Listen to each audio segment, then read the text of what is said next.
think we're on. Looks like chair's a little small. Okay. Well, greetings. Got a lot of good questions regarding the homework. So that was great. One, I don't know if the student is here, but pointed out about the fifth problem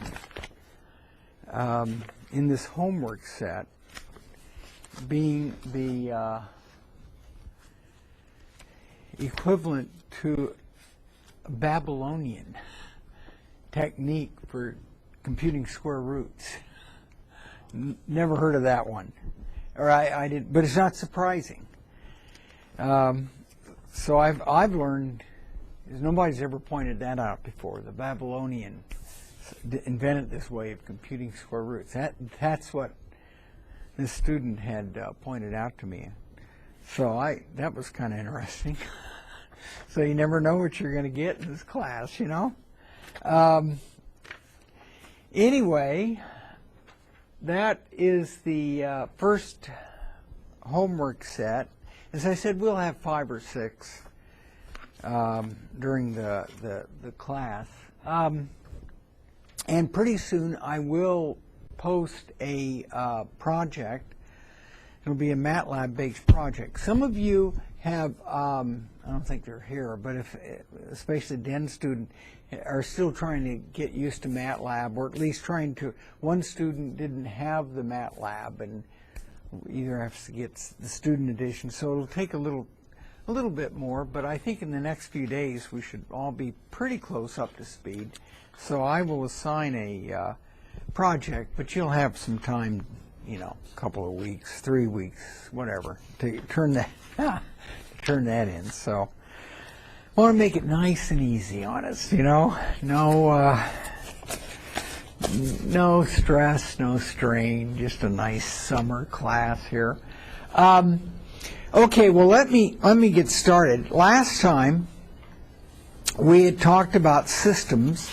In fact, we're not quite finished, but we're almost done with this area. And basically this set of notes has this is pretty much tools that you will need as we go through filter design and sampling and DTFTs and all that kind of good stuff. So these are all basic tools that we'll need to build up.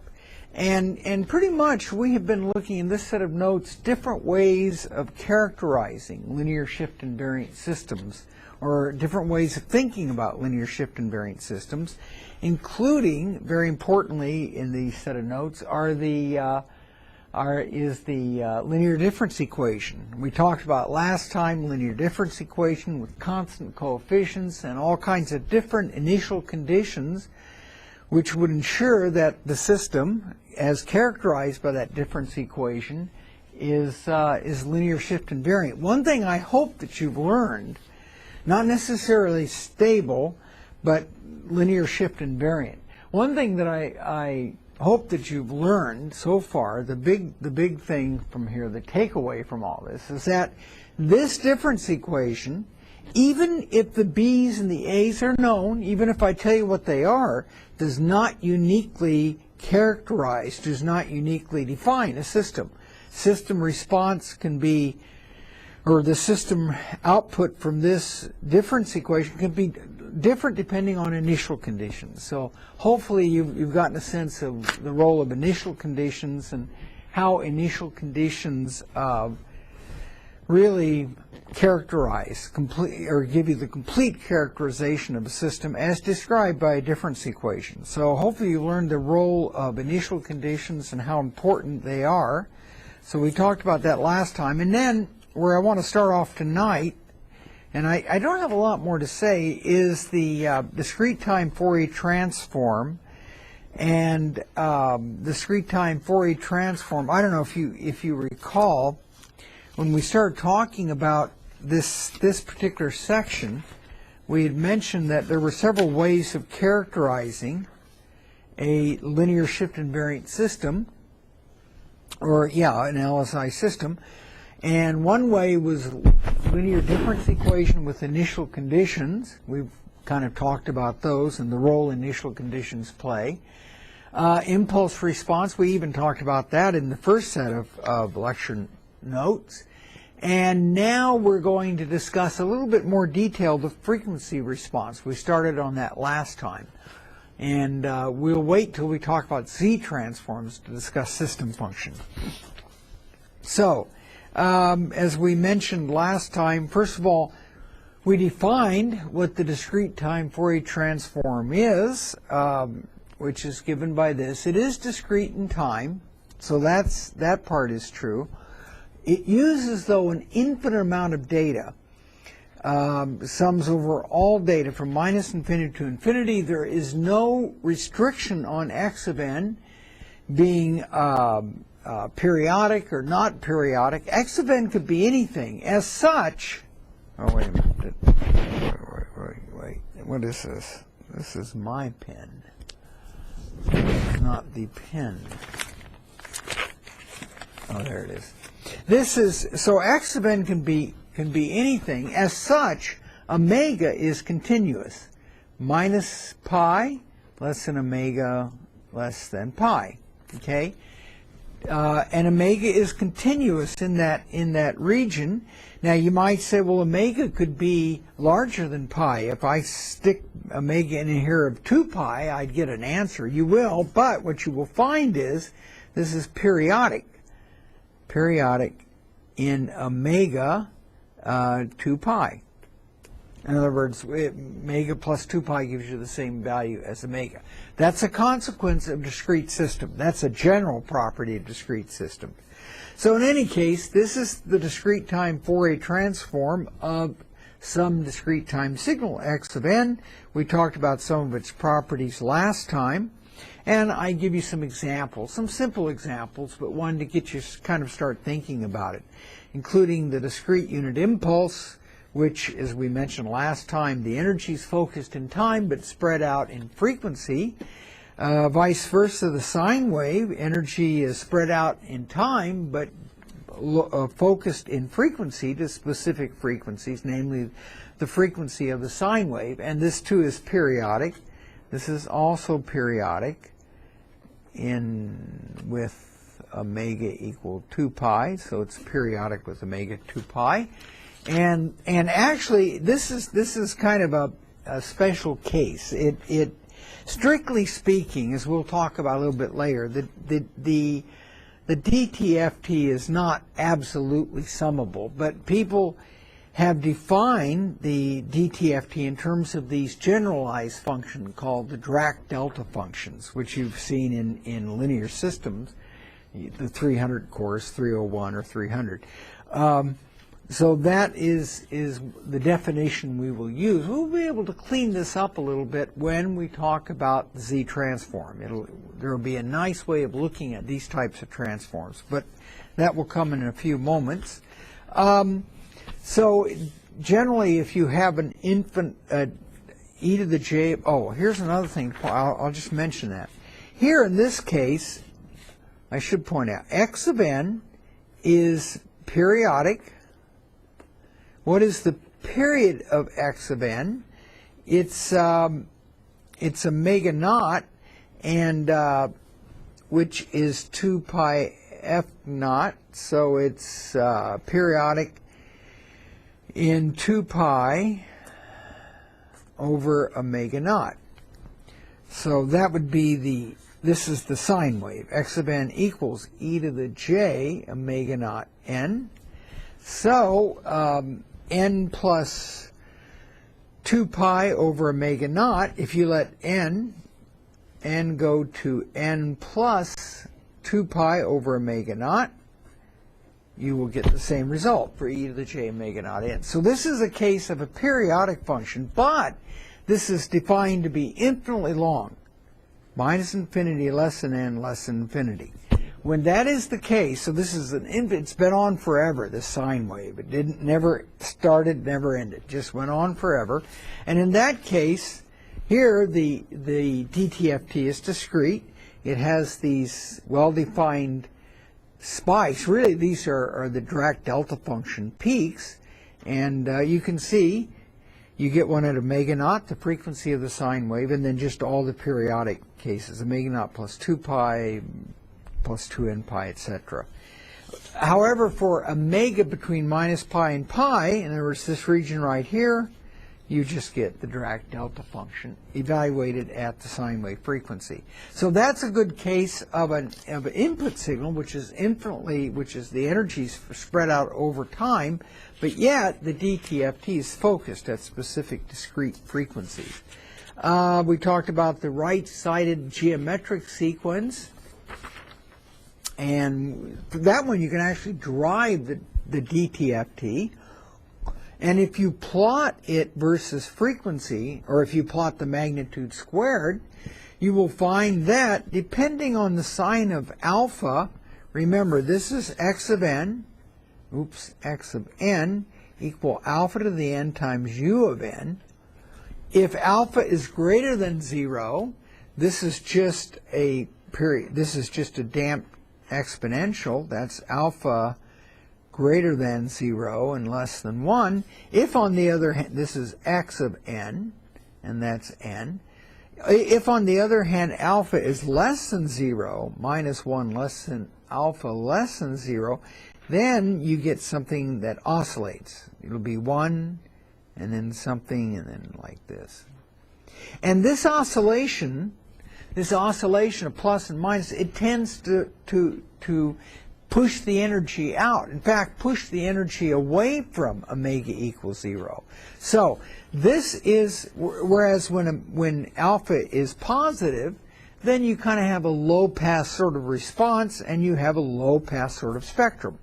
But, as we talked about last time, when alpha is negative, and you get this, again, this oscillating sort of damped sequence, but it's oscillating, that tends to push the energy more toward the highest frequency components, which in the digital world is plus or minus pi. Okay, so again, in the continuous time world, high frequency could be anything, gigahertz, terahertz, but in the digital world, high frequency is pi, plus or minus, omega equals plus or minus pi. So we talked about that. We also defined the inverse DTFT.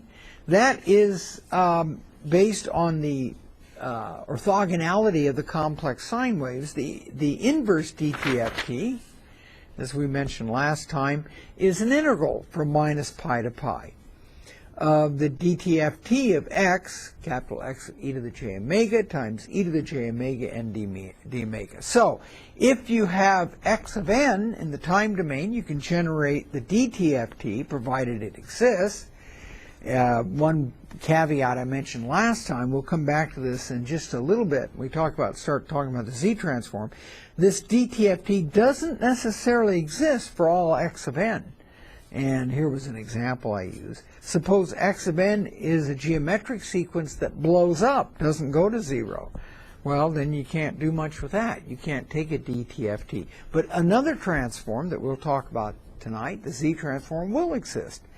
No, we only need to know x of e to the j omega over, so if vice versa you have x of e to the j omega, the DTF, then provided the DTFT exists, then you can recover x of n. And you only need to know x of e to the j omega from omega minus pi to pi. Again, think omega equal plus or minus. Those are the highest frequencies, omega equal pi. So that's all you really need to know. Why? Because it's periodic outside of that. So now we consider our previous complex sine wave, but we start, okay, so we mentioned that last time. When I did this x of e to the j omega to be the sum of all these Dirac delta functions separated by 2 pi for the periodicity, and I use my handy-dandy formula, indeed I do recover e to the j omega naught n, showing that those two are a pair, transform pair. Okay, so we mentioned that last time, and then we ended up going back to our linear shift-invariant system using the time domain representation, namely h convolve with x, and we discovered that when we take the frequency DTFT of the output of the linear system, we get this very nice result. If y of n is equal to x convolve with h, in other words, the time domain representation, in the discrete time frequency domain, then we would have that simply y is the product of the system frequency response. That's the response of the system to a complex sine wave times the dTft of the input.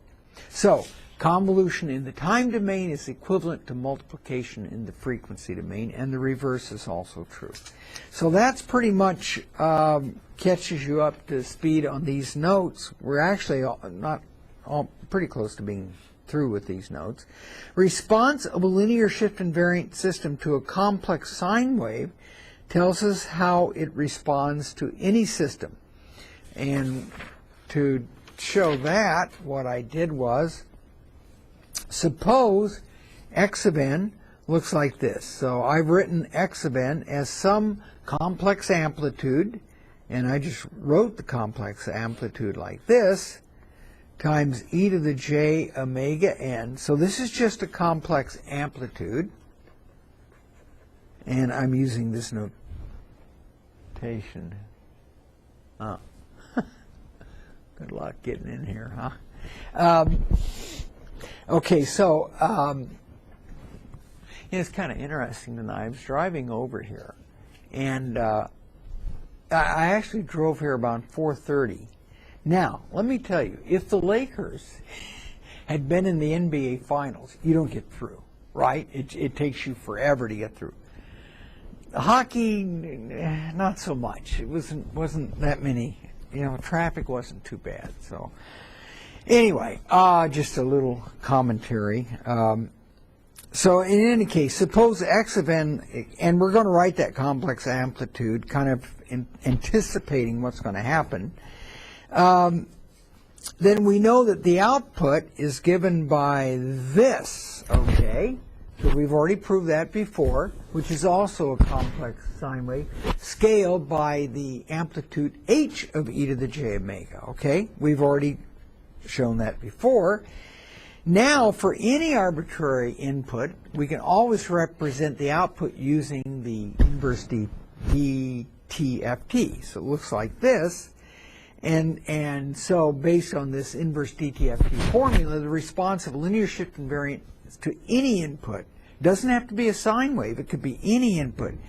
It can be thought of as a superposition of the system response to all the individual complex sine waves between minus pi and pi. So this is a response. So this is saying that the response of, or rather the dTft, or no, I'm sorry, the response of the system to any arbitrary input can be thought of as a response to a superposition of complex sine waves appropriately weighted, and that's the weighting is the obviously the frequency response of the system as well as the dTft of the input. So the response of an LSI system to any input can be thought of as a superposition of system responses to individual complex sine waves over a continuum of frequency, generally. Okay? Not just 10 sine waves or 20 sine waves. To get a better and better response, it's really over a continuum of sine waves. What is interesting is, however, you can, as an interesting note, you can take a input, an arbitrary input, x of n, and compute the dTft, right, and get x of e to the j omega. And then what you can do is take and say the system response is just h, suppose h is just 1. And then look at this. Look at, let's call it y hat of n. Or better yet, we will say, let me call that x hat of n, okay, as a superposition of e to the j omega n times no,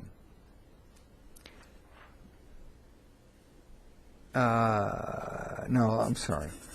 Look at x hat of n equals superposition, let's call it k, e to the j omega sub k times n, okay, times x of e to the j omega sub k. And what you will find is that where omega k is equal to, I don't know, I guess,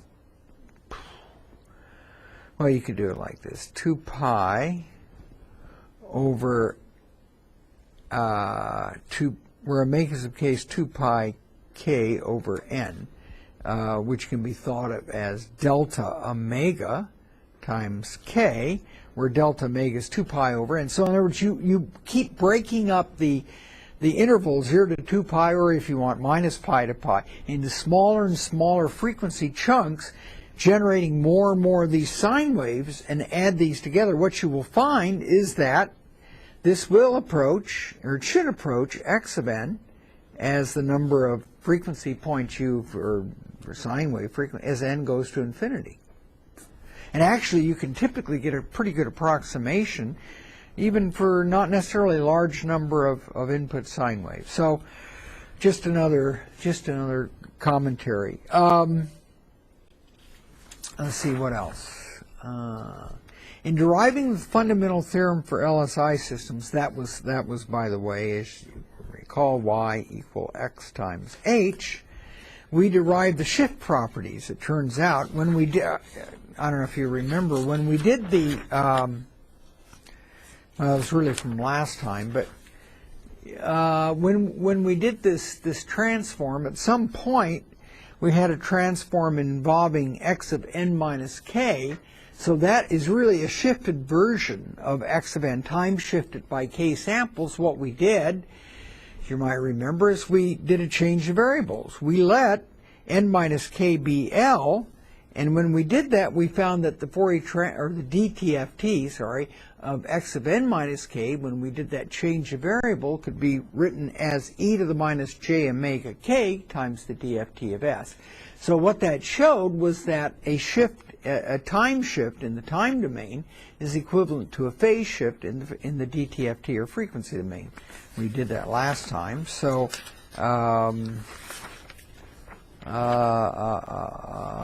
so that is, it turns out to be a fundamental that turns out to be a fundamental property of linear shift-invariant systems. And I'll just kind of quickly go through some of the other properties. Namely that the DTFT of the time-shifted version is either a phase factor e to the minus j omega k, where k is the shift, times the DTFT of x. What else? Oh, here, with the inverse DTFT. This is kind of an interesting example. We'll come back to this toward the end of the class. Suppose that our h of e to the j omega looks like this. It was defined to be basically a step function. Here's a plot, okay?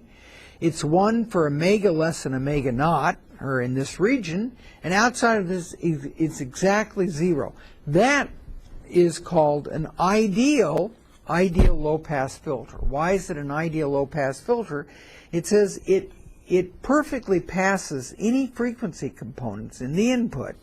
So if you multiply this h times x, what happens is you will get, the result will be x if the absolute value of omega is less than omega naught. Oops, omega naught. Omega naught, and it will be 0 otherwise. So what this ideal low-pass quote filter does is if you have an input going into this, it will pass anything for frequency that, as long as the frequency of the input is less than omega naught. If there's any frequency components in the input that are greater than omega naught, like if it was at some of the sine waves were outside, they'll be cut off. So it only passes the lower frequency, hence low-pass filter. And by the way, it passes these lower frequency. It doesn't attenuate them, doesn't shift the phase, doesn't do anything to them. So that's why it's ideal. All it does is just pass these low frequency and then cuts off everything else. Now, one question about this is kind of a very unusual low-pass filter. This is one of the few cases, well, I shouldn't say few, but this is a case where the low-pass filter, it does define a linear shift-invariant system, But it cannot, I repeat, cannot be described by a linear difference equation. No linear difference equation will define this. We'll see that later too as we talk more about these filters. But this is a very unusual filter in that sense, although it's, there's a lot of filters like that. So that's one thing. Here's another thing that's kind of interesting about it. Well, given that, then you would ask, well, gee, if that's my gosh, that's intimidating. If it can't be described by a difference equation, I have no idea what it is.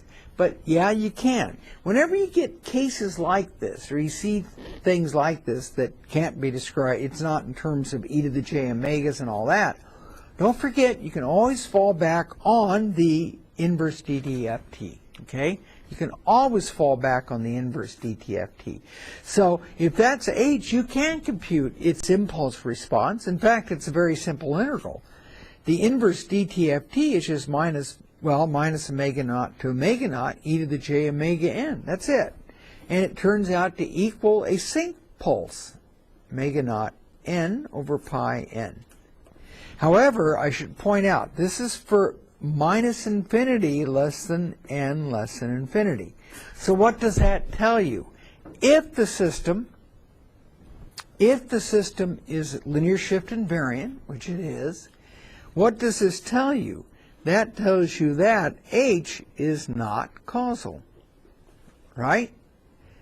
Because for an LSI system to be causal, its impulse response must be 0 for n less than 0. But this impulse response, well, here I sketched a little picture of it. It looks like this, something like this. These are the sample points. This is the solid line, just the envelope. But these are the sample points. Would look like this. So the point is that this system is first of all, it's infinitely long. It just goes on like this. It's a sync pulse. And since it doesn't vanish for n less than 0, it is non-causal.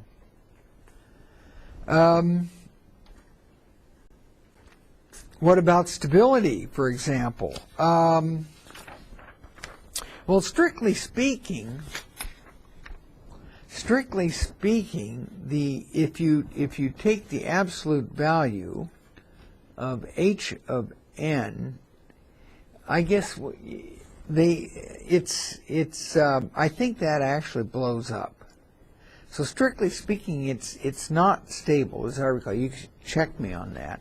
But the summation of h of n, that's fine. That's bounded. So the sequence is called conditionally convergent. So bottom line is, where I'm going with this is that it's a great filter. I mean, it's ideal. It's perfect. You can't do any better than that if you want to do low-pass filtering. But it's not realizable. It's not implementable. First of all, the impulse response is infinitely long, so how are you going to generate that? You say, oh, I can generate infinitely long impulse response using the difference equations. But no, you can't, because there's no difference equation who h of n behaves that. Difference equations have, as we'll see later, have impulse responses that decay exponentially or blow up. But they don't do that. This is kind of like a, I don't know, like a 1 over n decaying to 0. So no difference equation has that behavior. So you really can't generate this, or you really couldn't implement a filter to do that. And besides, even if you could do all that, it's non-causal. So, but h of n is non-causal. Also, it decays very slowly with time. In practice, we can only approximate it. But, and this is my point, we can approximate it. We can approximate this.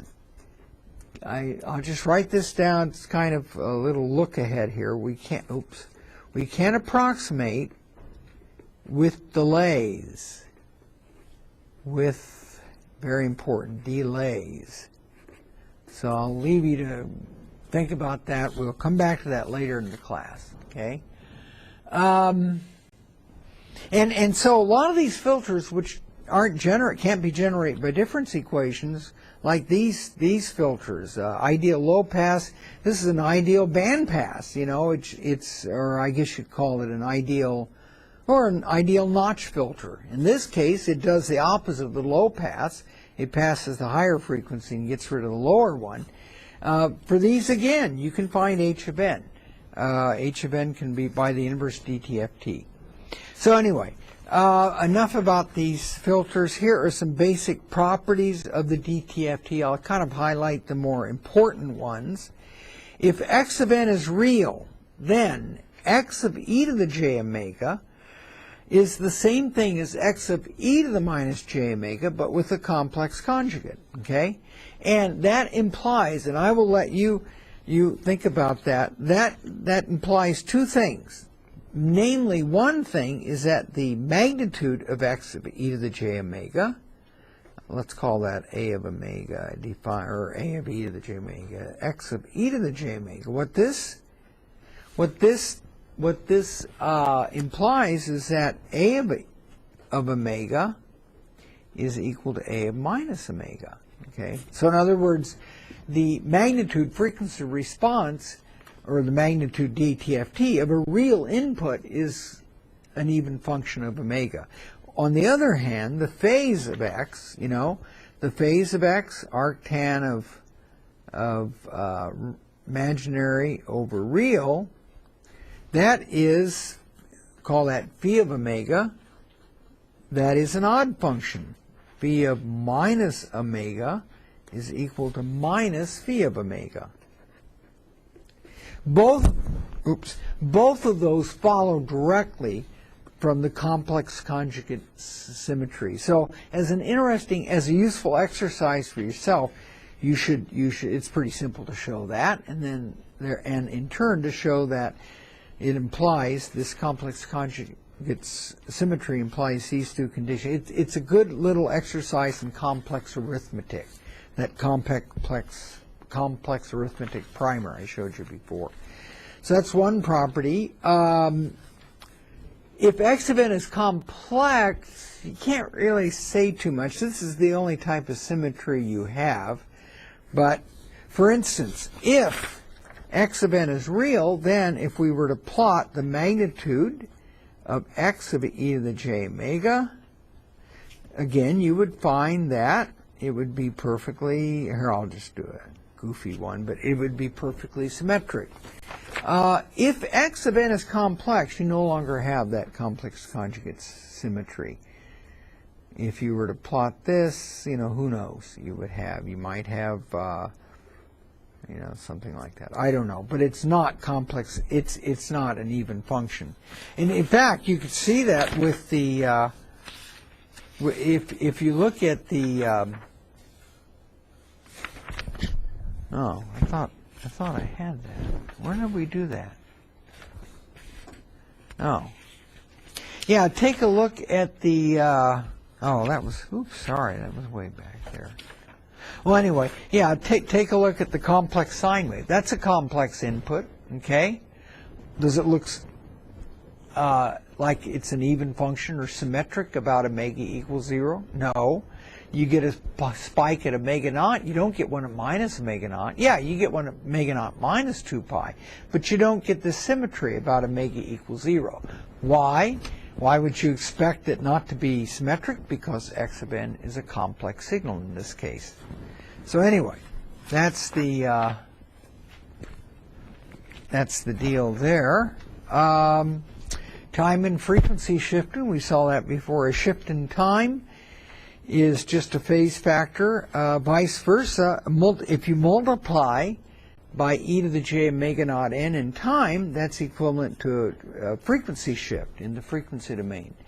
Time reversal, if you take the DTFT of a reverse version of your input, you get x of e to the minus j omega. These properties, by the way, are important. They come into play later when we talk about the DFTs. And it's so on. You have, this is what is called Parsaval's theorem. What it says is that if you compute the energy in the time domain, you get, and if you compute the energy in the frequency domain, now remember, the frequency domain you actually have to do an integral, you'll get the same result. There's no loss of energy or anything by using this transform. We've already discussed convolution theorem. If you have a convolution in the time domain, that gives rise to being a product in the frequency domain. Vice versa, if you have a product in the time domain, you end up with a convolution in the frequency domain. So there's a duality. It's just that the convolution in the frequency domain, again, since these frequencies are continuous, is actually an integral over minus pi to pi. This is a very important property that we will come back to when we discuss windowing and the DFT. So just kind of keep that one in mind. Okay, and then that was pretty much the end of it, except that, sure. Suppose in the filter that we discussed, low pass filter, Right. it's an ideal low pass filter. It's LSI in the frequency domain. Right. The impulse response is non-causal in the time domain. Right, right. So in general, is it the same case for all the functions? Suppose if a function is linear time invariant in the frequency domain, is it necessary that the time domain response is non-causal? You mean in general? Yes. Well, no. Like that example, I think if I think I understand. Could you please repeat the question? Yes, that's a very good point. Who said that? No, that's a good point. I will repeat the question, but before I do, let me find this page. So, well now, okay, yeah, I will repeat what I think your question was. Your question was, if you have a DTFT in the frequency domain, is it always non-causal in the time domain? No, if the DTFT is linear time invariant in the frequency domain, is it always non-causal in the time domain? If the DTFT is linear Time invariant okay, time invariant, in the frequency domain. there you go.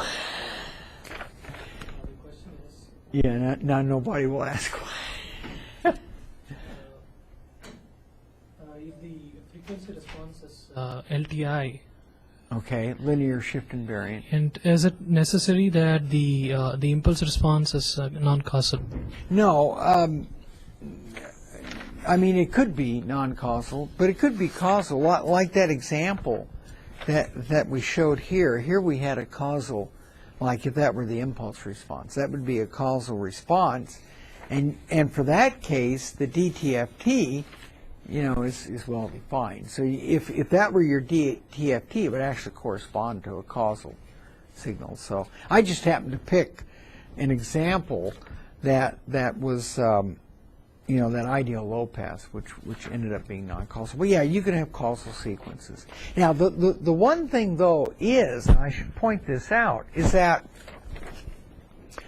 if I give, and you'll see this later, if I give you the frequency response, okay, think about like that. Can you tell, without doing the inverse DTFT, can you tell if the system is if the inverse DTFT is causal or not? And it's hard to do that with the DTFT, but we'll talk about the Z transform. You'll be able to see how you can tell more things about that. So let me conclude. I was hoping to get further along last time, but that's all right. So I will conclude with re-examining that linear difference equation. Remember, we had a linear difference equation. What I want to point out is that when I talked about linear difference equations, I give you some very simple examples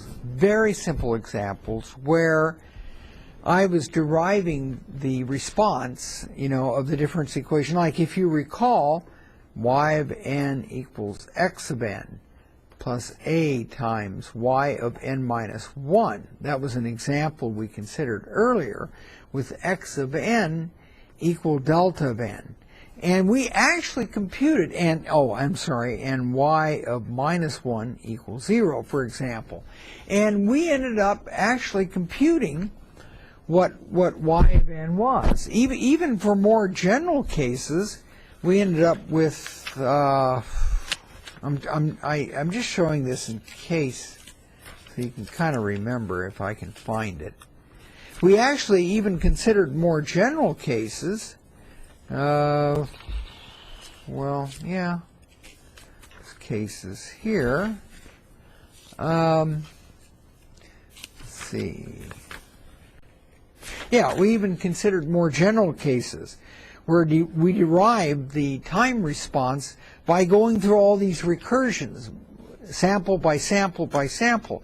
The problem is that's okay, but that's not going to give you much insight into y of n. At some point, what you're going to do is say, you know what, I'll just run it on the MATLAB and see what that looks like. But with these transform techniques, the first being the DTFT, now, and using the shift property, now you have another way of computing the responses of these systems in the time domain, the responses of these linear difference equations. Because what you can do is you can take, in this case, the DTFT at both sides. Now you say to yourself, well, wait a minute, you have n minus k, but we know how to do those n minus k's, right?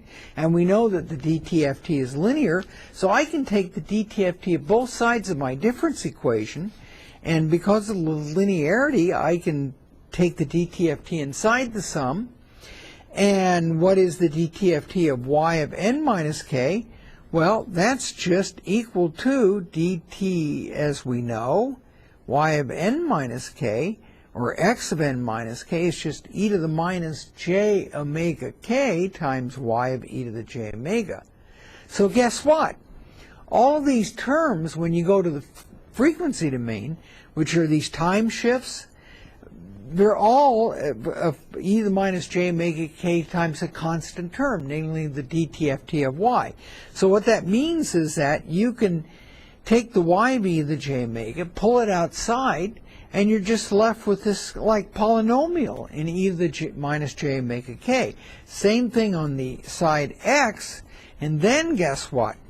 You know that if it's a linear shift-invariant system, by our theorem, our handy-dandy theorem we showed, we know that this is true, right? Equal to x times h for LSI system. So assuming it is an LSI system, which means assuming that the initial condition is chosen appropriately, we have this little nice result. Y is equal to x times the ratio. I just divided through. Everything's a polynomial now. There's no more time shifts. So now you can just simply divide this side through by that side, and you get this. And recalling that's equal to x times h, what it implies is that h is equal to this ratio. And many times that, of course, depending on the order of the system, this many times is much more simply, you can compute h of n by the inverse DTFT, see? Or, as we'll talk about in just a moment, the of h, or the inverse C transform. Turns out that most of the systems we will deal with in this course have frequency responses of this form, but not all. In fact, I just showed you an example which didn't have a frequency response of that form. But if it's a difference equation, it will have a frequency response of this form. Very, very, very nice property. And that's why I said earlier that example I give you before with the ideal low pass, h cannot be put into this form.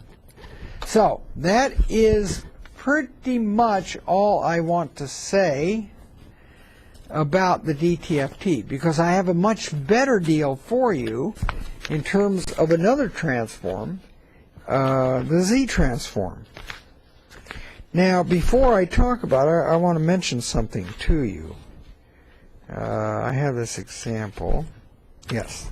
Okay, I want to mention something to you, and I kind of alluded to it a second ago. What I want to mention is, let me get my writing thing here.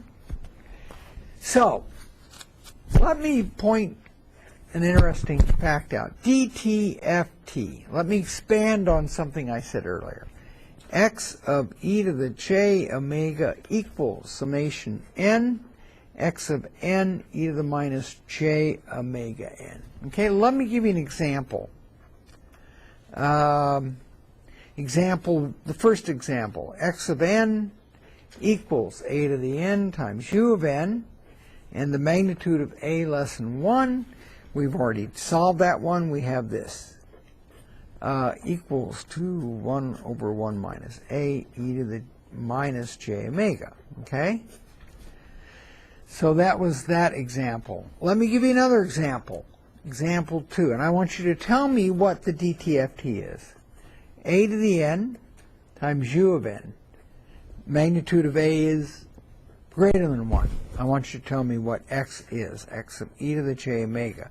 Well, you might be inclined to write down, oh, well, that's just 1 minus, wait a minute, it doesn't even exist, right? This does not exist. So actually, does not exist for this case. Now, I show you this, it's an obvious comment. I show you this because x of e to the j omega does not exist, like if a were 2, say a equals 2, then that would be x of n equals 2 to the n times u of n. So for these cases, DTFT does not exist, but Z transform does exist, okay? The Z transform does exist. So I just I meant to point that out at the end of the last session, but we didn't have enough time. So that's why the Z transform is very, very important. It basically, well, how do I put this? The DTFT is a special case of the Z transform. The Z transform is much more general, and it exists for a much wider class of inputs. Not all inputs. There are certain inputs where the Z transform doesn't exist. That is true. But it exists for a much wider class of inputs, and when it does exist, you can tell a lot about the class of inputs by looking at the form of the Z transform and looking at something, as we will discuss, called the region of convergence. So, let's talk about this interesting thing called the Z transform. I have some notes that I wanted to make sure I point out. Let's see. Bear with me. Okay. Okay, so the Z transform. What is this magic thing called the Z transform? Actually, it's very simple. It's just x of z, where z, which looks like this, n, x of it. So it kind of looks like the DTFT, z to the minus n. That's it. That's the Z transform. Done. And notice that if z, special case, is equal to e to the j omega, then guess what? X of z goes back to our DTFT, see? Okay? So, the Z transform includes as a special case the DTFT. But in the most general case, Z is complex. Z is complex. So in other words, the DTFT was just defined, if you look at it like this, where Z is equal to e to the j omega. What is Z of e to the j omega? That is, if you plot the real part of Z, we'll be doing that a lot, and the imaginary part of Z, if you draw a unit circle. Okay? That circle, and you call that angle omega. This is this unit circle, and it has a radius 1, unity. This is all the points traced out by e to the j omega for minus pi less than or equal to omega less than pi. Okay? So in other words, as omega, think of it as an angle now, as it traverses from 0 to pi to 2 pi, or you can think of this as, if you want, from minus pi to pi, same thing. This z, defined as z equal e to the j, traces out a circle, a unit circle. Okay? But that's just a small part of the complex plane. Generally, the z transform is defined for all points in the complex plane, at least all points in the complex plane z where the transform exists. So the z transform is a big generalization of the DTFT. It basically extends the DTFT off of the unit circle in the complex plane. So it's a very, very powerful transform. And just by looking at the transform, figuring out where does the z transform, given a sequence, where does the z transform exist? Where doesn't it exist? In other words, what values in the z plane is the z transform perfectly well defined, summable, all that kind of stuff? What points in the z plane does the transform blow up? That tells you a lot about the input sequences you're dealing with. So it's a very, very powerful transform. Now, another way to look at it is look at it like this.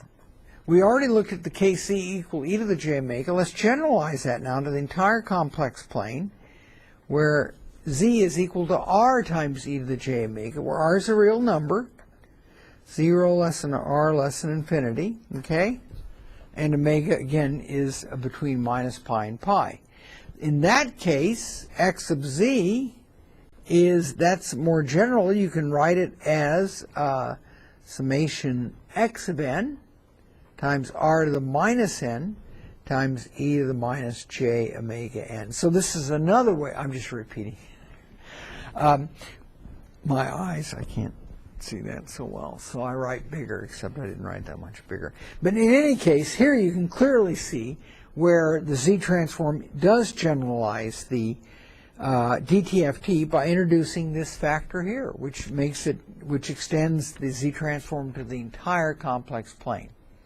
Okay, so that is the z transform. Now, if you will give me a I don't know if that's the right word.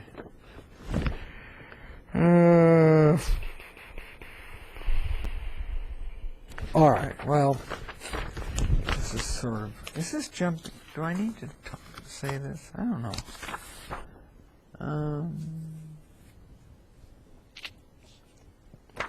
Well, anyway. So that is the z transform. That's the definition. Now, when you talk about the z transform, there's a very, very important concept that you have to understand. And the concept is called the ROC, or Region of Convergence. What is the ROC? Well, you have to give yourself a sequence. Every sequence has its own region of convergence. And it's pretty simple, actually. The region of convergence of a given sequence x is just all the points in the complex plane such that the z transform converges in absolute value. Okay? That's all it is, but that's a very important concept. And it's absolutely critical that you know what the region of convergence is if you want to uniquely determine the sequence x of n given its z transform. So you can tell a lot about these sequences just by looking at the region of convergence as well as x of z. So again, very important concept. It's the set of all z in the complex plane such that the z transform converges in absolute value. Okay, that is what the z, or that's what the region of convergence is. If you want to do what I did earlier, write z, the polar representation of any complex number I can write as r e to the j omega, then that condition is equivalent to being that the summation of absolute value of x of n times r to the minus n is less than infinity. That's the region of convergence. And that kind of tells you something about the power of the z transform. Tells you something about the power of the z transform. Okay? Let me take an example. I think you might have seen this example. In fact, we just had the example. X of n is equal to 2 to the n times u of n. Let's look at that example again. Now, what was the DTFT? DTFT doesn't exist. All right, it doesn't work. But what about the z-transform? What about the z-transform? Well, if you look at the z-transform, the region of convergence is the set of R, basically, or the set of Z, such that, you know, the z-transform converges absolutely. Well, let's take a look at this guy. Summation x of z. So the DTFT, we're done with that. We know that doesn't work. But the z-transform, 0 to infinity, and I'll come back to this example again, so you'll see it several times, I might as well tell you, is, what was it again? 2 to the n times z to the minus n. I believe that was it. I can write that as summation 2 over z, all raised to the power n, right? 2 over z raised to the power n. That's the z-transform. Interesting. So this, like the DTFT, it doesn't converge? Yeah, it does converge in a given region. What is that region? Well, if you look at it, you start to realize, well, for this thing to converge, this had better be, call that t equals 2 over z. We'd better have for convergence, we need for convergence the magnitude of t equal the magnitude of 2 over z, better be less than 1, right? Well, guess what? That defines the region of convergence. That implies that, yes, the z-transform does exist, and its ROC of this sequence is the set of all z, all points in the complex plane with magnitude greater than 2. So if you look at this, I'm sorry about all this scratching, but if you look at this, go ahead and plot the real of z and the imaginary of z, and draw a circle of radius 2, not 1, but 2. Now you can see the problem. In the DTFT, it's the same thing as the z-transform, but just evaluated on the unit circle, okay? And we know that DTFT doesn't exist. But if you restrict yourself to points in the z-plane, okay, in this hatched region that lie greater than the magnitude of 2, everything's fine. The z-transform converges. So the region of convergence for this 2 to the, so the good news, the interesting news is that the z-transform of this thing where the DTFT doesn't exist, z-transform's fine, and it has this region of convergence. And you can see, given that the unit circle was like here, you can see the DTFT wasn't even close to converging, okay? Wasn't even close. When you extend it, the transform to the entire complex plane, changes everything, okay? Changes everything. So that's why the z-transform is so powerful. And I almost forgot to mention, just like the DTFT, there is an inverse z-transform.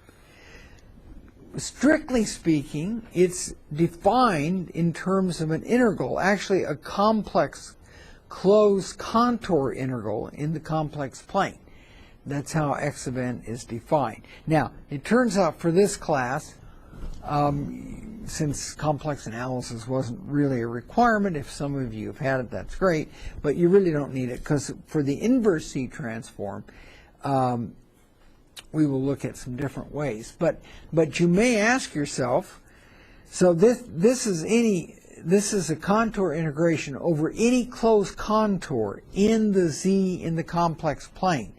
Any closed contour enclosing the origin and lying totally within the region of convergence. So that's where the region of convergence comes back into play in terms of the inverse C transform. We'll come back to the inverse C transform later. We won't do it this way because that requires some complex analysis. We'll use some other tricks, as we'll talk about. But anyway, that is the Z transform, and that's the region of convergence. The region of convergence, I'm telling you right now, it is absolutely critical. If you don't know the region of convergence, as you'll see in just a moment, you don't know anything about this, the Z transform. Okay, so that is absolutely critical. And the other thing that's interesting is that there are a whole bunch of sequences where the DTFT doesn't converge, Z transform does, in the appropriate region of convergence. So that is what I want to say. I just want to make sure, okay, blah, blah, blah, blah, blah, blah, blah. Okay, guess that's all I wanted to say about that. Okay, we move on. I have some more properties of Z transforms. We have a few and a lot of examples to go through. Actually, I'll be honest with you. On the Z transform, the best way to understand it, I mean, to really see what's going on, you've heard this theory, and that's nice, but to really understand it is through some examples that we'll go through. But I'll also try to tell you the more general picture to give you some of its properties. Okay, so once again, I repeat again, we'll repeat all these concepts several times. Given a sequence, here's the Z transform, okay, as I defined before, and here is the region of convergence. Very, very critical.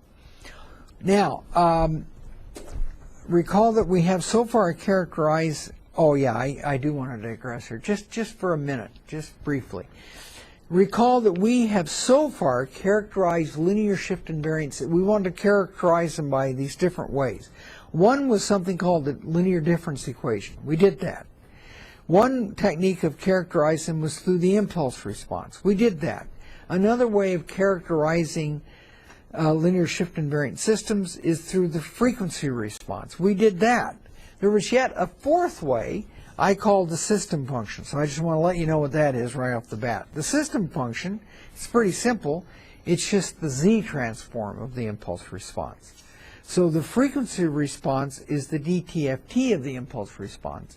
The system function, just terminology, is the Z transform of the impulse response. And as we say, and I've said this several times, we can tell a heck of a lot about a system by its system function. We can tell if it's stable, if it's not stable, if it's causal, if it's not causal, etc., etc. Okay, now, going back to the Z transform, I would like to look at a couple of examples. As I said, the best way to learn this is through some simple examples, and you can kind of get a better idea of what's going on.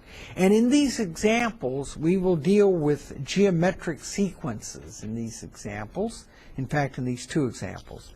But I just want to show you the role of why the region of convergence is important. So the first example is a right-sided geometric sequence. It's our old friend alpha to the n times u of n. Okay, it's our old friend alpha to the n times u of n.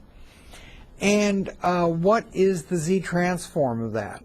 Well, it's but by the way, all these the simple ones you can just do by, the simple ones you can do as long as they're like geometric, certainly.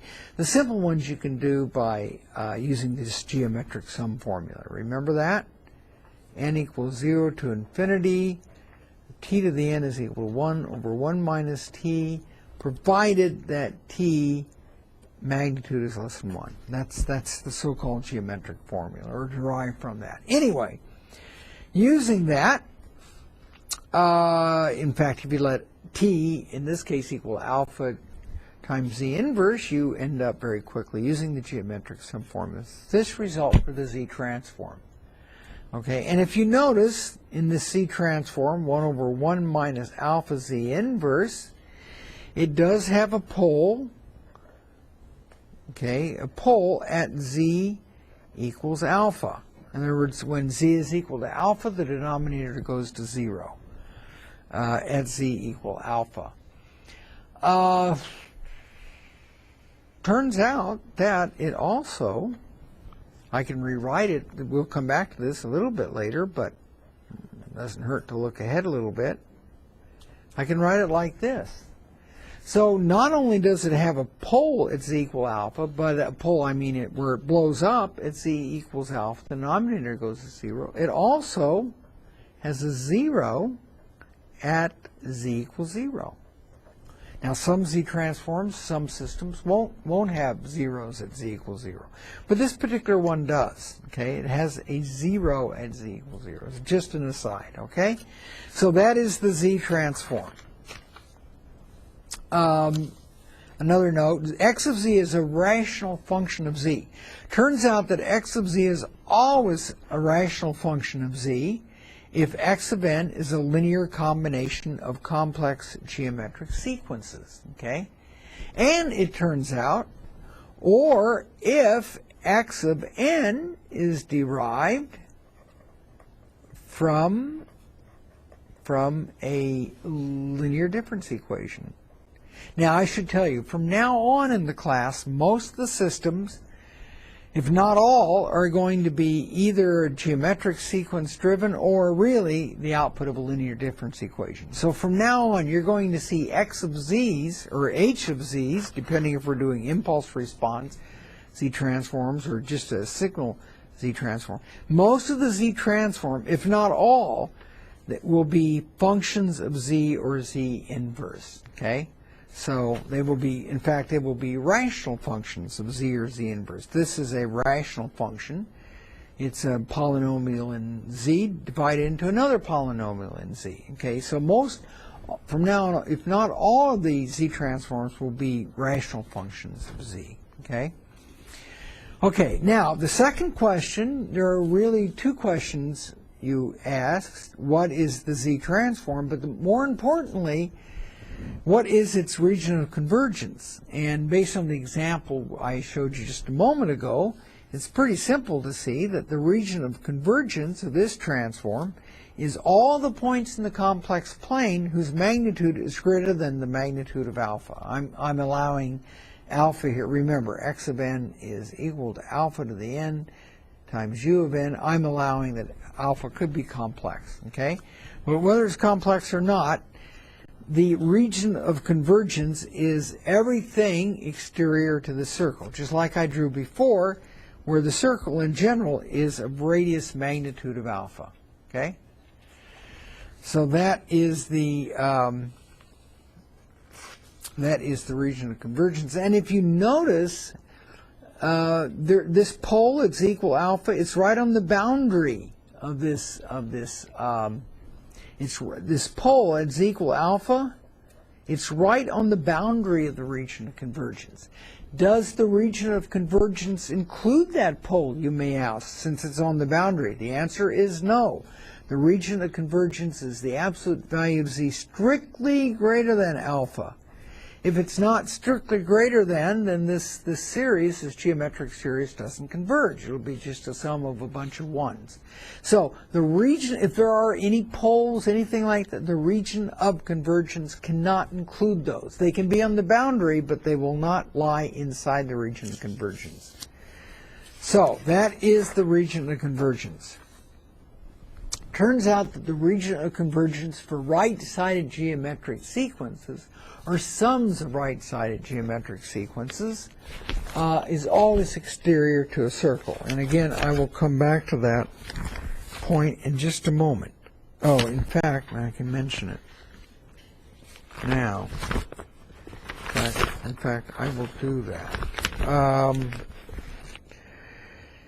Oh, yeah. Bounds. Oh, yeah. I guess I should.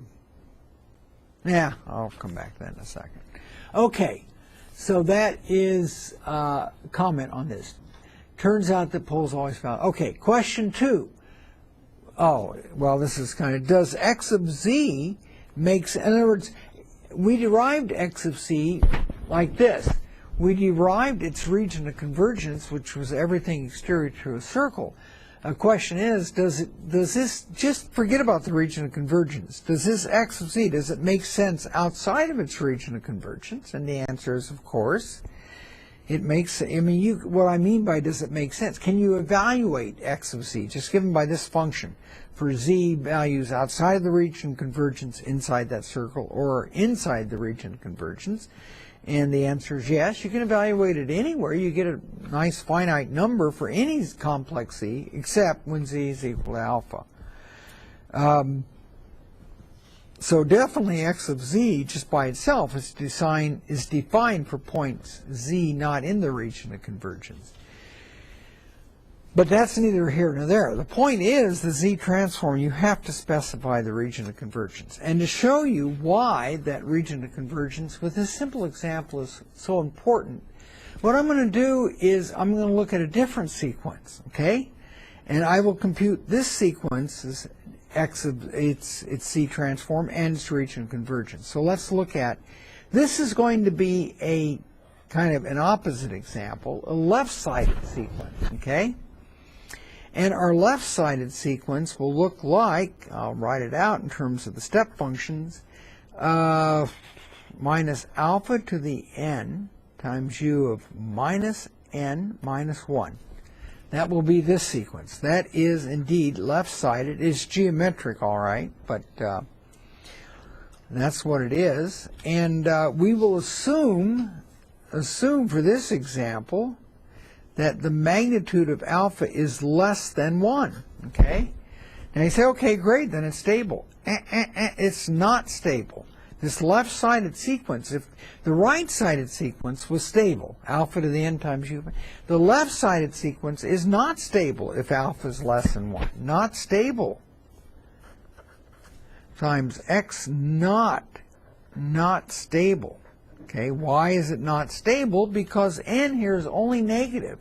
So what you're doing is computing really, this is really equal to minus alpha to the minus absolute value of n, see? Minus absolute value of n, or equal to minus 1 over alpha to the magnitude value of n. So you can see that if the magnitude of alpha is less than 1, then 1 over alpha is greater than 1, this thing's just going to blow up, okay?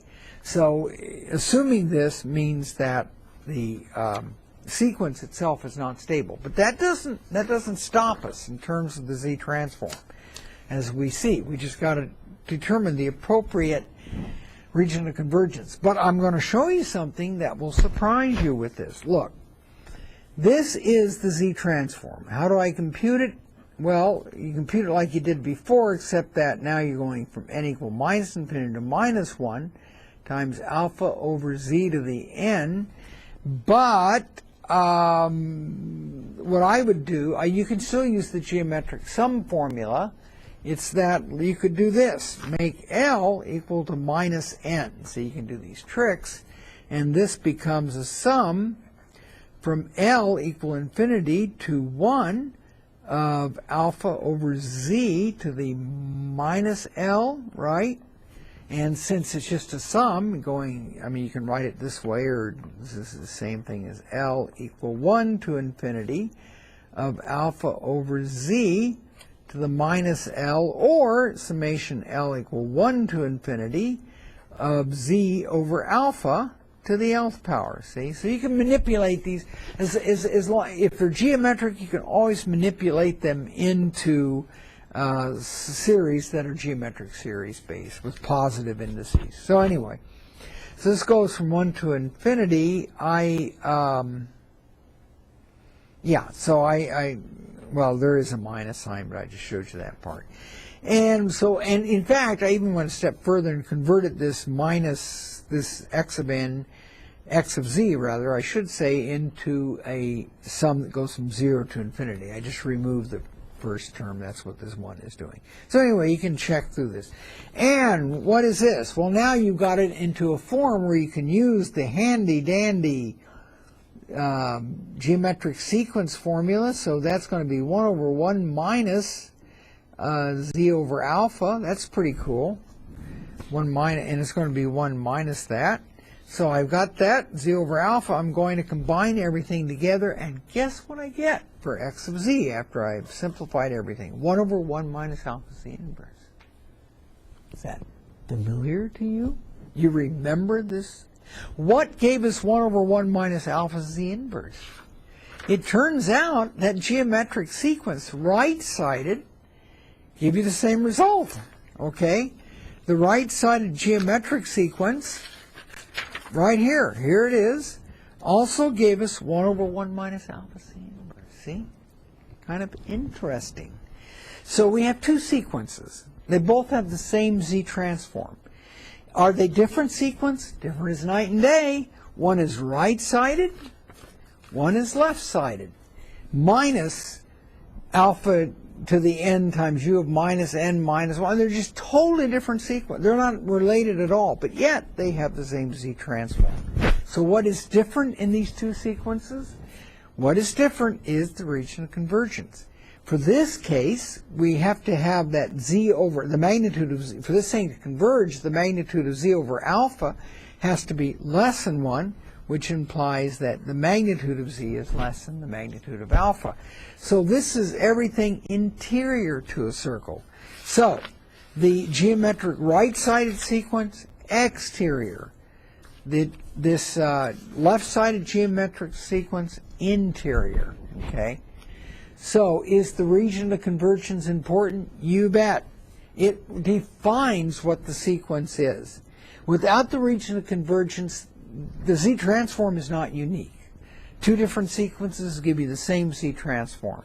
What distinguishes the two are the region of convergence. So the fact that the z transform admits more sequences, much more, than the DTFT, that's the good news. Well, not bad news, but the other part of that, though, is that you have to carry along this region of convergence. You might call it baggage. I don't call it that because it tells us a lot about the sequences. So it's Z transform plus ROC that determines your uniqueness of the Z transform. So if on an exam I give you a Z transform and I ask you to determine the inverse, what is the sequence x of n corresponding to that, and that's all I tell you, can't do it. Write down not specified. Can't do that because you need the region of convergence. For the left-sided unstable, remember we picked alpha less than 1, geometric sequence, we see that from above the region of convergence is everything interior to the circle, which is everything interior. Oh, okay, well, I'm sorry, I just said that. Now, you can tell, just looking at this region of convergence, you can tell if the sequence is stable or not. Interesting, huh? Looking at, for the right-sided sequence, looking at this region, I can tell you if the sequence is stable or not. Just looking at that. That's all I need to know. Just looking at that. How do I do that? Where's the magic? Nothing up my sleeves. Hell, I don't even have sleeves. How do I determine? Is there something magic? No. I'll come back to that, though. We'll talk about that in a minute. So in any case, that is that. Let me give you another example, just for the heck of it. We might as well do this example. Let me give you an example while we're here at the point. I'm going to do this, alpha to the n. This is another right-sided sequence, but I'm going to give you a sum of two sequences. Give you something to think about, okay? And what is x of z? Well, since the z transform is strictly linear, then we can just use the results we derived before. It's going to be something like this. In fact, it's going to be summation x of n, z to the minus n is going from 0 to infinity. This is the first example. And what are you going to get? Well, from the first thing, you're going to get a over 1 minus alpha z inverse plus b over 1 minus beta z inverse. So you say, hell, this is this is easy. You can write these things. Once I knew just that one formula, I can do anything else. I could do a million of them. Wait a minute. I'm going to ask you, you know I'm going to ask you, you know it's coming, what is, okay, you could do that. Now I'm going to ask you, what is the region of convergence? See, what is the region of convergence? Think a little bit more on that. Okay. Let's go back. Let's look at our Z transform again, and let's look at equal to a. Let's write it out in a little bit more detail. N equals 0 to infinity of alpha divided by Z to the n, right? Plus B times summation n equals 0 to infinity of beta over Z to the n, okay? So here's my question. First of all, what is the region of convergence? It's the set of Z in the complex plane for which x of n or x of z converges. Absolutely. Okay. Absolutely. So what would it be here for this case? Well, for this sum, I can tell you, well, for this sum to converge, we would want magnitude of alpha, magnitude of z greater than the magnitude of alpha. For this sum to converge, we would need the magnitude of z greater than the magnitude of beta. Okay, so we know that. So pick one. The region of convergence would be this. Or maybe it'd be that. Could be either one of these. No, it couldn't. It's only one. It's one region of convergence for any sequence. There's no ambiguity.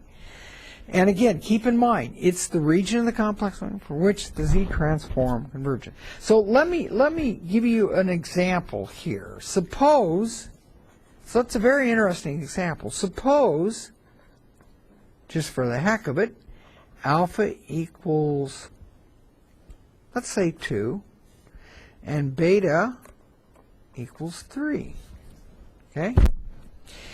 Well, then what is the region of convergence? Well, we have two possibilities here. Z is greater than alpha. So you could say Z greater than 2? Question mark. Is that the region of convergence? No. Because if Z were greater than 2, Z could certainly be 2.5. Hello, this term will diverge. So this is not the region of convergence. What about Z greater than 3? Yeah, now everything's cool. See, that condition is certainly satisfied because 3 is greater than 2 here. So Z, yep, that's satisfied. Check. That condition is certainly satisfied. Check. So that is the right answer, namely magnitude of Z, in this case, greater than beta, magnitude of beta. Okay. In general, for the case of two sequences, right-sided sequences of this form, the region of convergence, region of convergence is the set of all Z greater than the max of either the magnitude of alpha or the magnitude of beta. Okay? I apologize, it's a little bit messy, but hopefully you can read that. If not, send me an email. But anyway, and of course this is, by the way, all these notes are scanned too, if you want to look at them. They're all scanned on the DEN website, so I will make sure this is all scanned. So this is a very interesting case. It's a generalization slightly of the cases we were looking at before, where now we have multiple geometric sequences, all additive, and now it's interesting in this case. Now we'll generalize that in just a couple of moments, but in any case, Yes, sir. What if we had a sum of a right side sequence and a left side sequence? I don't like that. Don't do that. No, we could do that. I'll show you that example in a second. Well, after the break. But yeah, very good question. Example: x of n, is equal to alpha to the n u of n plus, I don't know, let's say beta to the n times u, we'll use that example, minus 1, something like that you're asking. What would be the region of convergence for that? We'll come back to that because for this one to converge, we saw that the magnitude of z is less than the magnitude of beta. For this one to converge, the magnitude of z must be greater than the magnitude of alpha. Kind of see what's happening here. There is a case where both of those can be satisfied simultaneously.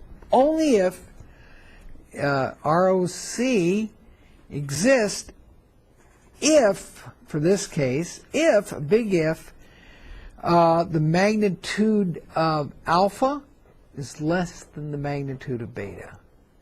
In that case, it would be, ROC would be magnitude of z greater than, less than the magnitude of beta and greater than the magnitude of alpha.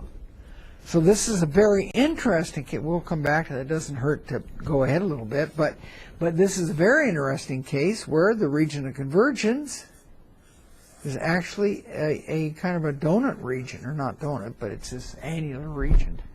So you get all kinds of cases. Now if, and this is interesting too, unlike the previous case where you had the sum of the two right-sided sequences, here's an interesting case where if, for instance, if, and this is the big if the magnitude of beta were less than the magnitude of alpha, there'd be no way to satisfy this.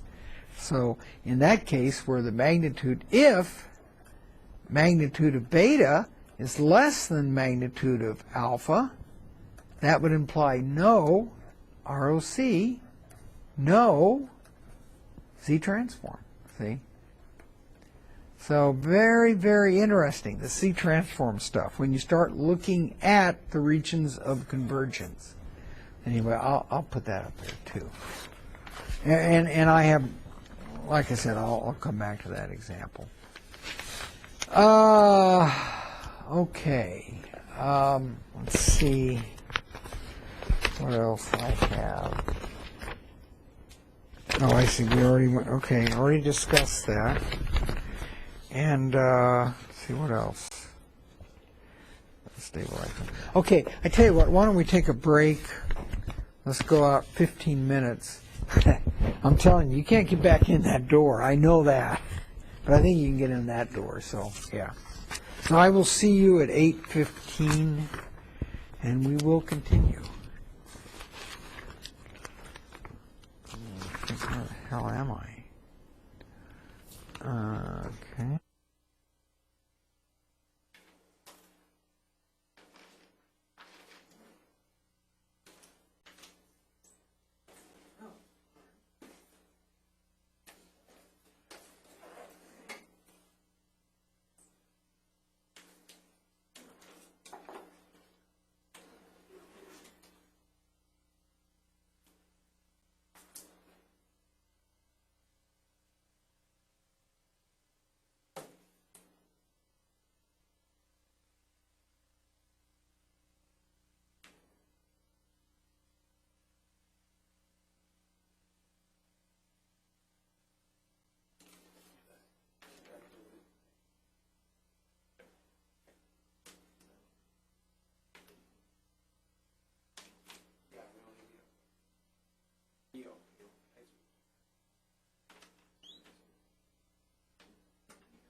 I'll be on my way. I need to get back here.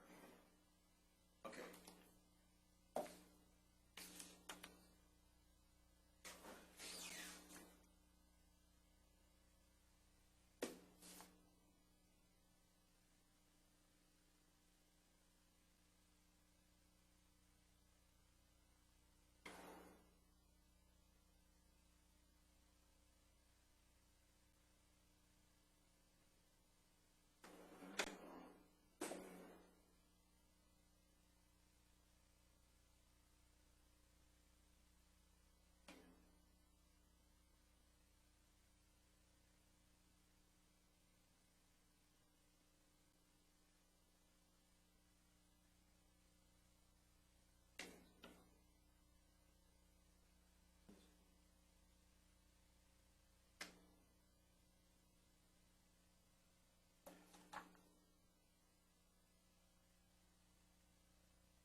Okay.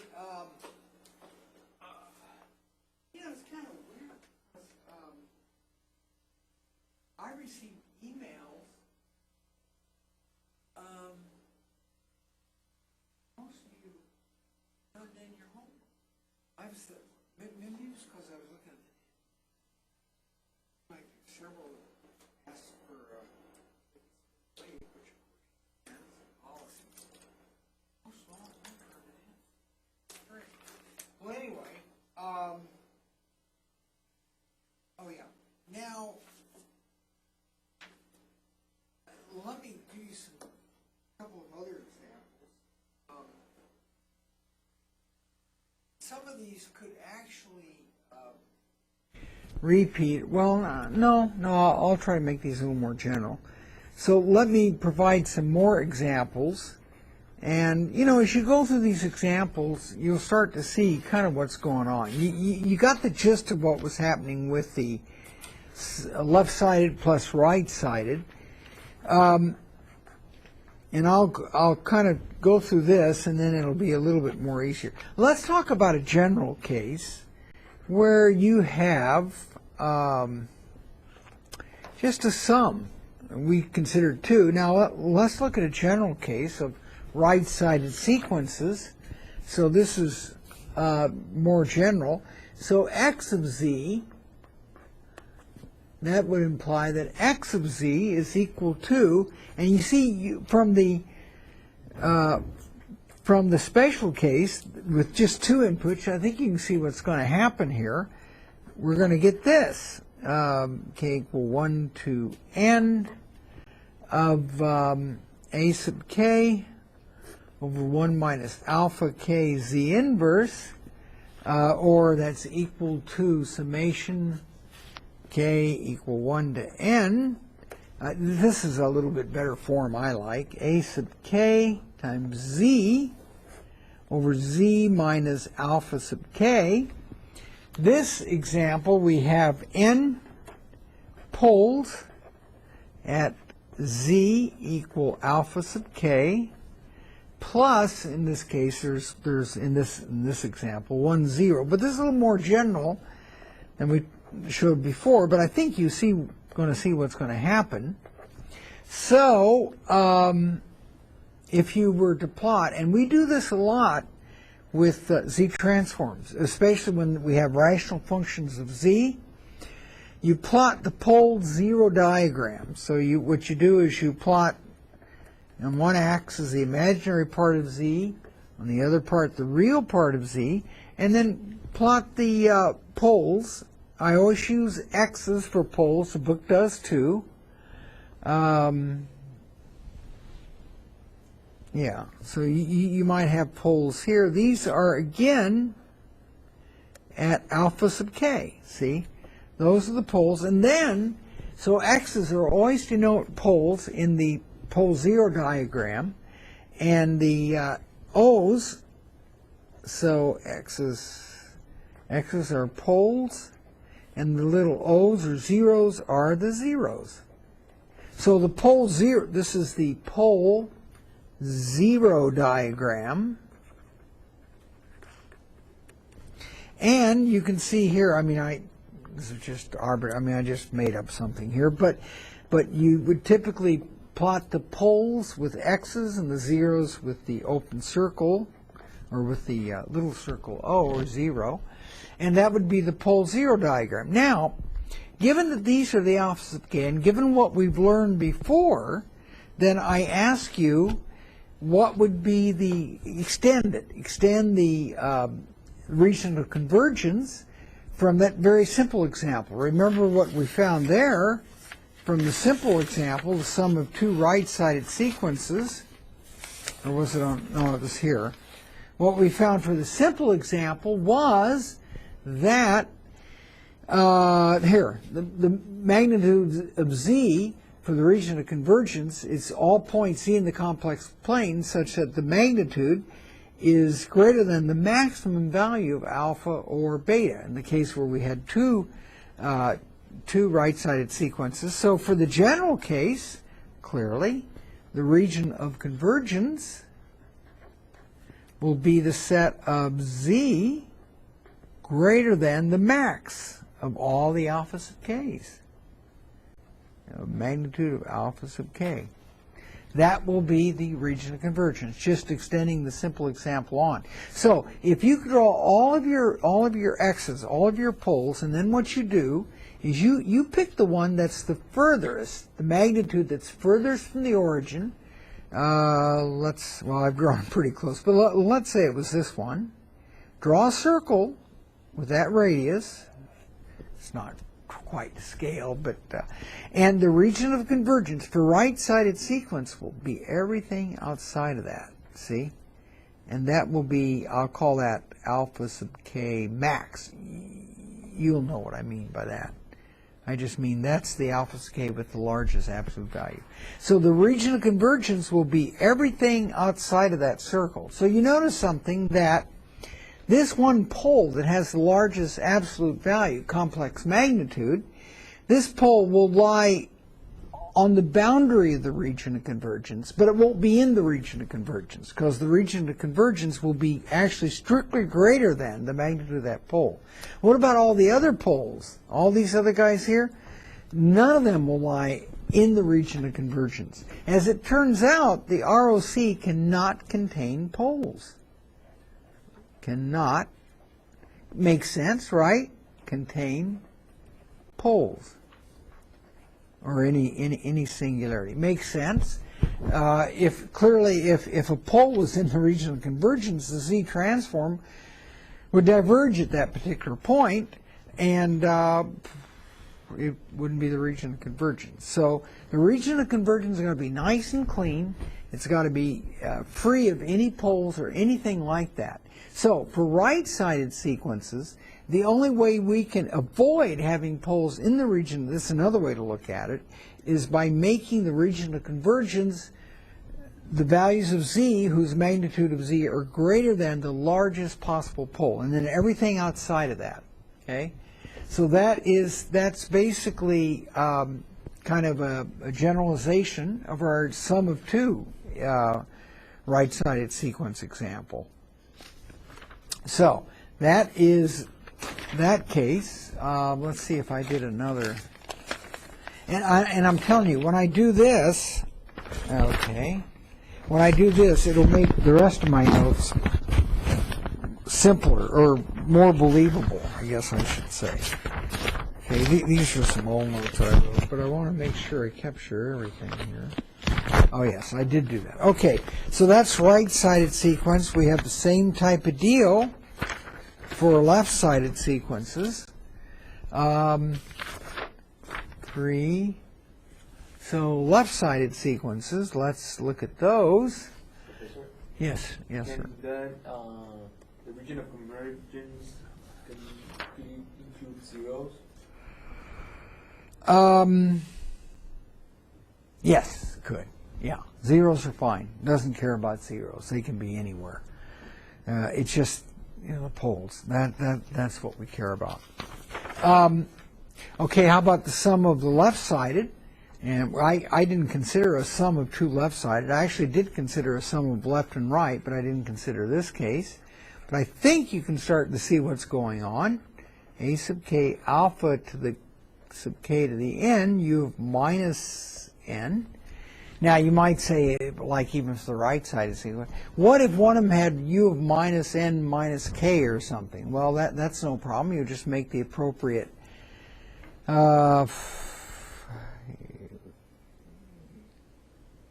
well, yeah, okay. So, but still, even if I'm sorry, even if one of these sequences was delayed, instead of being u of minus n, I don't lose any generality in that, because I'm still going to get the Z transform will be of the same form anyway. So the results I'm saying here will apply whether there's delays or not. But for simplicity, I'll assume there's no delays. They're all u of minus n for the time dependence and the alpha sub k to the n. And let's see what this looks like. N equals 0 to infinity. Because what's going to happen is I'm going to take the Z transform And so that'll be a sum of z transforms, each of the form alpha k to the n times u of minus n. And you kind of know how to do that. But I'm going to focus here on the region of convergence. For the region of convergence, you have to have this condition to be satisfied, less than infinity. That sum from n equals 0 to infinity. Hopefully I did do that correctly. You say, well, isn't it from 0 to minus infinity? Yeah, it is. But what I did was I just flipped the ends. Okay, I just flipped the sign of the n. So instead of z to the minus n times a sub k to the plus n, I just flipped the sign of the n. So this is equivalent for the convergence, okay, for left-sided sequences of this form. Okay, so what does that imply?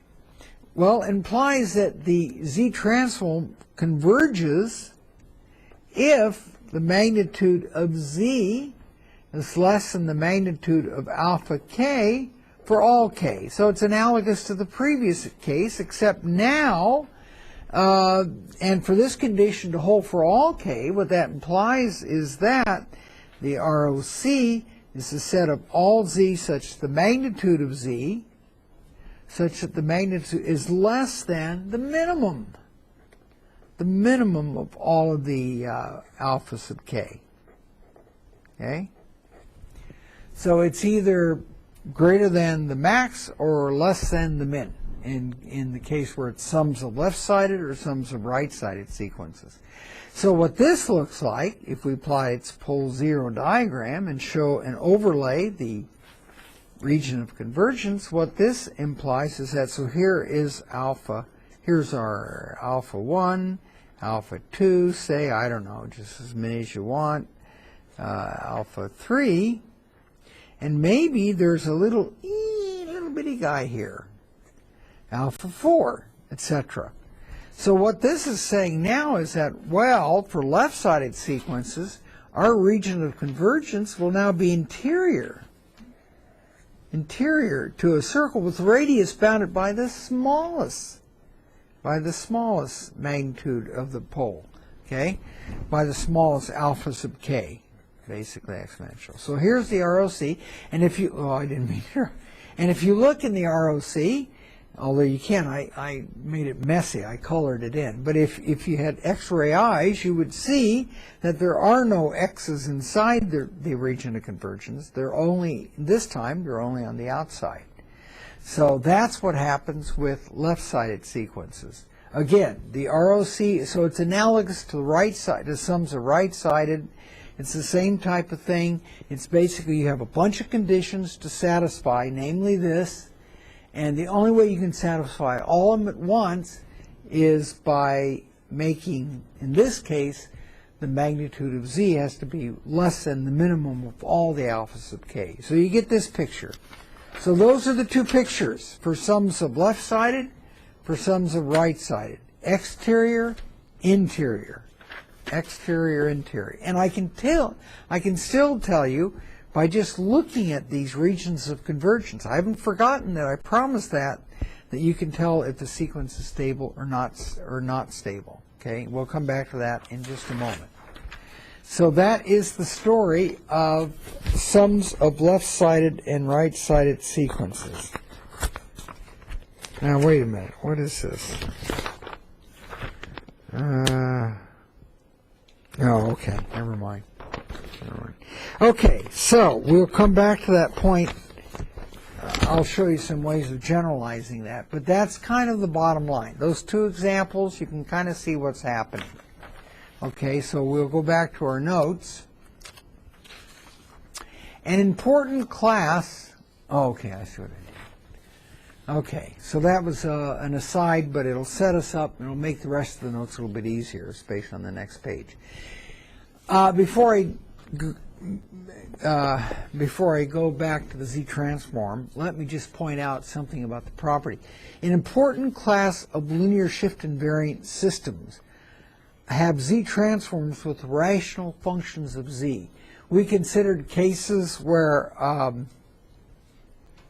we considered I just thought of something. Just a minute. I just thought of this.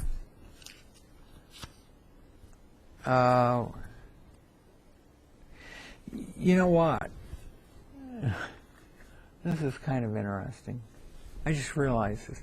I just said that when I did the Z transform the right-sided, I wrote it out because I already calculated what that was. It's a little bit different than the left side, but you can do the same thing. Remember, I got this form, a sub kz divided by z minus alpha k equal 1 to n. Then I said there are n poles. Well, that's pretty true. And there's 1, 0 at z equals 0. Of course, I just realized there are other zeros to get at the question you asked. Geez, I'll have to write another page. But anyway, let's take an example. Okay, example, n equals 2. And you could do the same type of example for left-sided. Let's say x of z is equal to, I don't know, a1z, or let's make it even simpler. Okay, it looks like this. Over z minus 2 plus z over z minus 3. So I'll take a simple example where the a's are all 1, and I have 2 poles at 2 and 3. So in this case, since it's RSS, the region of convergence would be all z greater, magnitude of z greater than 3. Okay, but look, here's what I want to do. Let me combine those together. You know, the old common denominator trick. So that's going to be z over z minus 3. I just want to point this out. Plus, this is over z minus 2 times z minus 3 plus z times z minus 2. Okay? So really the numerator of z, what does it look like? It looks like the denominator is this. That's fine. The numerator is z squared. In fact, there will be 2 z squareds. Minus 3z minus 2z, that's in my book a minus 5z. Okay?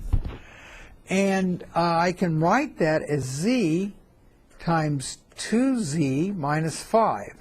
So there's 1 0, it's equal 0, as I state, but there's another 0. Okay? So that's when you combine these systems together. So zeros at z equals 0, and z equals 5 halves, I guess. 5 halves. Yeah, I forgot. I just wanted to point that out. So even when you add these together, because I had indicated that, I'll come right back to that. I indicated there's 1 0, and there's more than 1 0 generally, because you have to, combine these together. But there is a 0. There is a 0 plus a 0 is equals 0 plus more. And I'll include this example. If you've seen one, you've seen them all. So my boss at work asked me, have I seen them all? And I said, no, but I have seen one. So for whatever, what does that have to do with this? Nothing. My mind is kind of breaks like that from time to time. So anyway, I just realized I misled you a little bit into thinking there's only 1 0. Of course, there's more than 1 0 when you combine the fractions. Anyway, anywho, sorry about that. Anyway, back to the notes.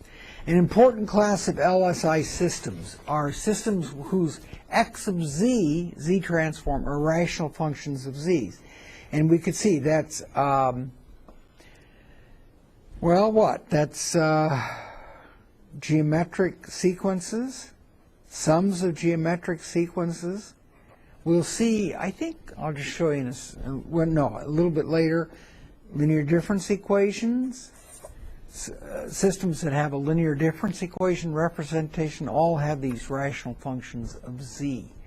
Now, and you can write them directly when we go through this. You'll see why the most natural form of these things are that look like this: powers of z inverse. Okay, they are powers of z inverse, and generally the z inverse, the maximum inverse power of z can be m and in the numerator and n in the denominator, most general form. This is an aside, but I just want to point this out. So x of z, this is a very, very general form, especially for linear difference equations. So that's equal to b naught plus b1. I'm just rewriting this again because I want to show you something. Plus blah, blah, plus b sub m times z to the minus m. Same thing in the denominator, a naught.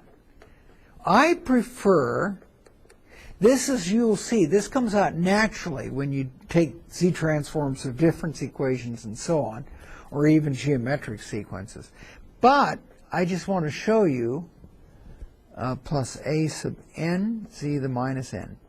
I prefer actually to factor out the most negative powers of z in the numerator and denominator. So I will factor those out, and then you get all nice positive powers of z minus n. And in doing that, b naught z to the plus m dot dot dot plus b1. Oh, I'm sorry. Well, all the way down. Well, all the way down to 1, I guess, or all the way down to dot dot dot b sub m. Okay, just a con. And the same thing in the denominator. A naught z to the plus n all the way down to plus a sub n. I prefer to write it like that because now you see that you have m zeros, you have n poles. Okay. In addition, what is this? I can write that as, well, I can write it as z to the n minus m, right? And this will have either a pole, either have, oh, I'm sorry, I should say either have multiple poles or zeros at z equals 0. Obviously, it depends on if n is greater than m or if m is greater than n. If the inverse powers are, if there are more of them in the numerator than there are in the denominator, in other words, if m is greater than n, then this will be it'll have n poles, or n minus m poles at z equals 0. Vice versa, it'll have n minus m zeros. So in any case, that's just a kind of a useful way of writing that, which I will include in here. And in anywho, we can factor, wait a minute, let me make sure I want to say this correctly. Oh yeah, I'm glad I did this because in any case, yes, we can keep it in this form with inverse powers of z, in which case we can factor it into we can factor these polynomials into their basic roots and come up with a bunch of roots like this, k equal 1 to m 1 minus c sub k z inverse.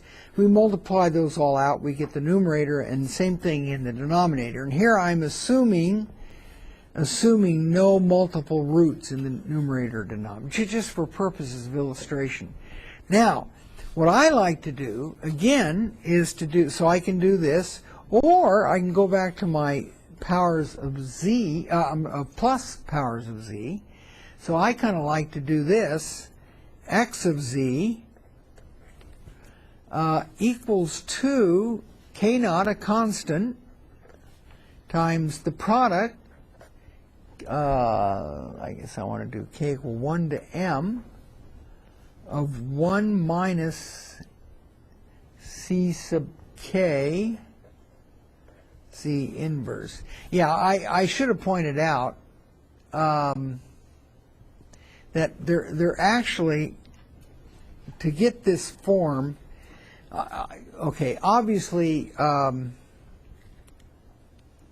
obviously, sorry, obviously here there's b naught and a naught. In other words, if you write it in this form, you're going to get the constant term will always be, when you multiply all these out, there will be 1, and then plus some constant times z1 plus another constant times z to the minus 2, etc., all the way up. But your first term will be 1. Here it's b naught. But you can make this work if you, this will be the same as this, provided you multiply it here by constant, where the constant is equal to b naught over a naught. Okay, so in other words, if I factor a b naught over a naught, I get 1s. My leading term here will be 1 with the power of, well, with no power, inverse power of z. So I can factor b naught over a naught out, and I get 1 up there, 1 down there. Okay, I mean, I get the leading term here 1, I get the leading term 1. And these constants will all be normalized by b naught, and these will be all normalized by a naught. So that's why you can write it like this. You do have to have this constant. Anyway, let me go a little step further here. If you look at this, I'm going to write it like this, which I haven't done anything, I know that, yet. I just rewritten this, z inverse, where again the k naught would be b naught over a naught. But now what I want to do is, like I just did, I want to factor out the powers of z. And when I do that, I will get z to the n minus m. You can see this from what I did before, but I will show it in factored form. Pi k equal 1 to m of z minus c sub k divided by pi I equal 1 to n of z minus d sub I. So basically what I'm doing is I'm factoring out the z inverses so that you now have positive powers. Why am I doing that? Who cares? Because the reason why I'm doing that is when you write it in this form, which falls out naturally when you work with the difference equations, as we'll see later, when you write it in this form in terms of inverse powers of z, you know, it's a little confusing because you don't know, well, wait, if z is 0, this thing blows up. So is this thing going to, if I go to z equals 0, there are going to be poles there, there are going to be zeros.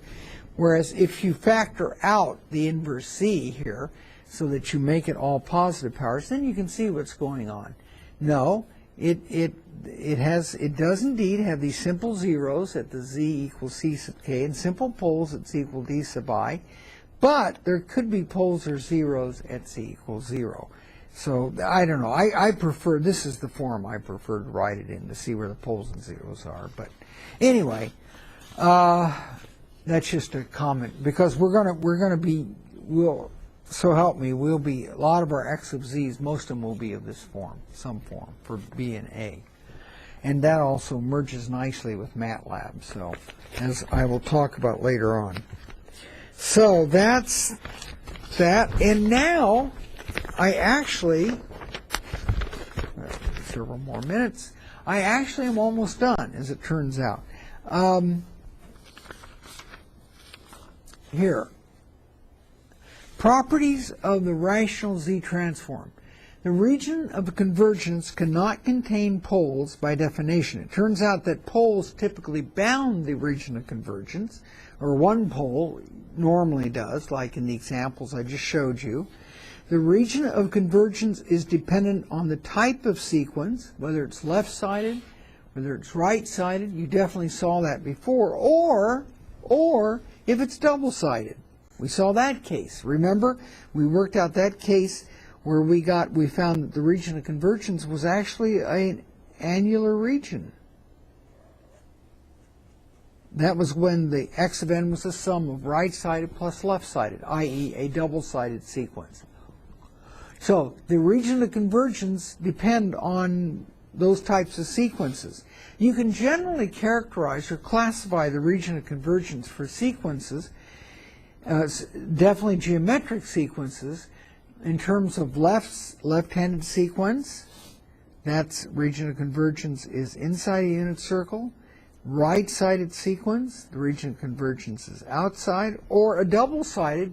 In general, it may not exist, but if it does, it'll typically be an annular region. The region of convergence for a right-sided sequence is bounded by the magnitude of the pole furthest from the origin, and that we covered in those examples. This is, I put another way of proving that. But anyway, this is the case we talked about before, where we had a sum of right-sided geometric sequences, and this was the ROC we derived. The ROC was everything exterior to a circle whose radius is the largest magnitude pole from the origin. Zeros, we don't care about. In fact, in that example, well, that's all right. I want to go back to that. But zeros, we can have zeros in here. We don't care. We just care about the singularities, the poles, okay? And here's another proof of that. I did it one way. Here you can prove it this way. To prove this, let's first prove the following lemma. This is a little bit more rigorous, but the method of proof, but the result is, well, the result's the same. And also, if you really carefully look at what I did here, it's in agreement with what I was doing before. So it's just a different way to look at it.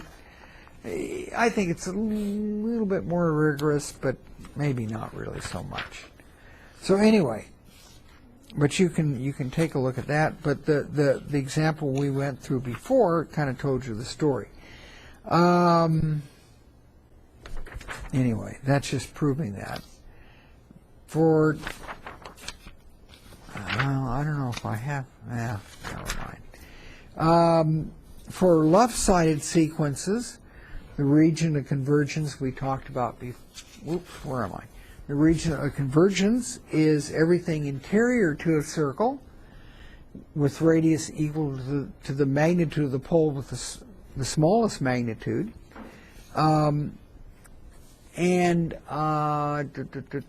for double-sided sequences, the region of convergence is generally a circular bounded by two adjacent poles, if in fact it even exists. And I talked about those examples before. So that's pretty much it. Now what's interesting, what would be interesting, here would be another example. This is kind of an interesting one. X of n is equal to, let's see if I can do this right. Let's take a divergence sequence times u of n. Let me do another sequence plus 0.5, another right-sided sequence.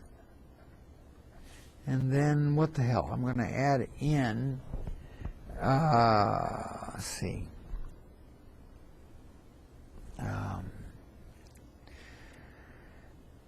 Let's see. 0.25. It's going to be less than that. Yeah, I guess we could do that. 0.25 times u of minus n. Now that's kind of an interesting one. That has actually three possibilities. That ROC could be,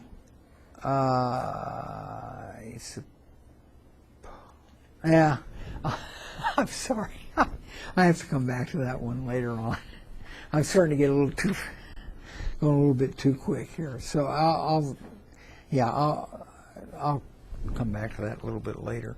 Or better yet, you think about that one. I mean, it's a simple one to do, but I'll probably mess it up, and it may not be the example I was exactly looking for. So anyway, I'll let you, or I'll talk about it next time. Anyway, and I have some examples at the end of this. So those are the general types of region of convergence you can have for z transforms with rational functions of z behavior, or for geometric sequences, or for difference equations. I'll point that out a little bit later. So those are the three general classes of regions of convergence you can have. These are some additional properties of the z transform. Linearity.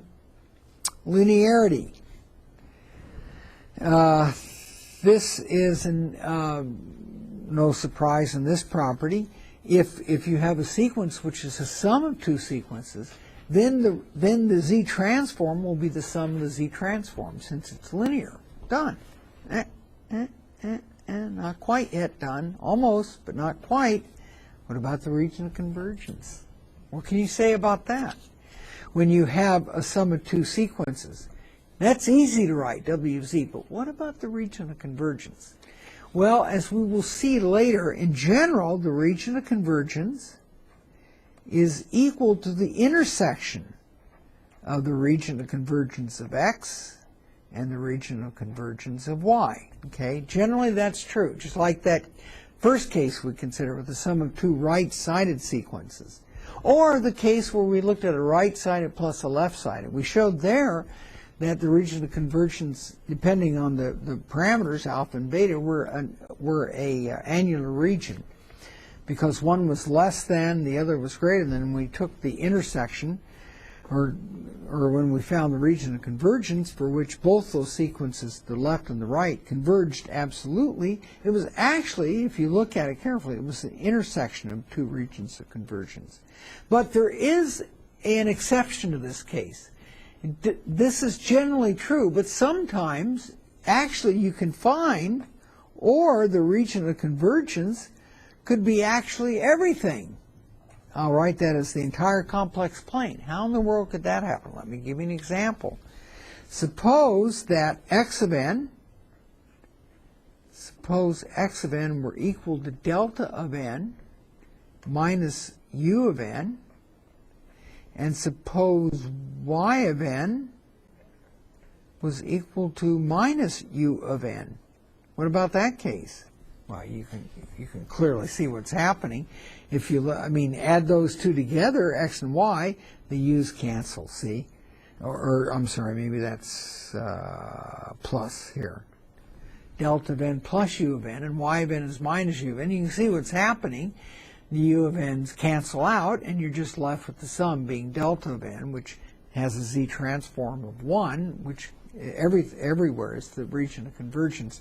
Let's look at it in the z transform domain. Okay, x of n is delta of n plus u of n. Here is the z transform of that. What is its region of convergence?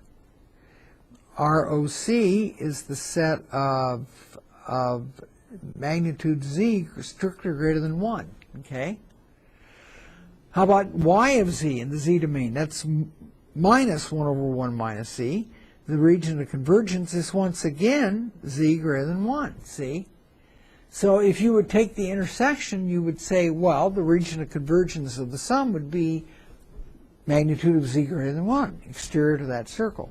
But it turns out because of these cancellations of the poles, in fact, the region of convergence is everywhere. X of n is delta of n. Everywhere is the region of convergence. So the ROC is a little bit tricky if you get this pole zero or this pole cancellation. But that aside, it's generally the intersection. Delay, again, very simple.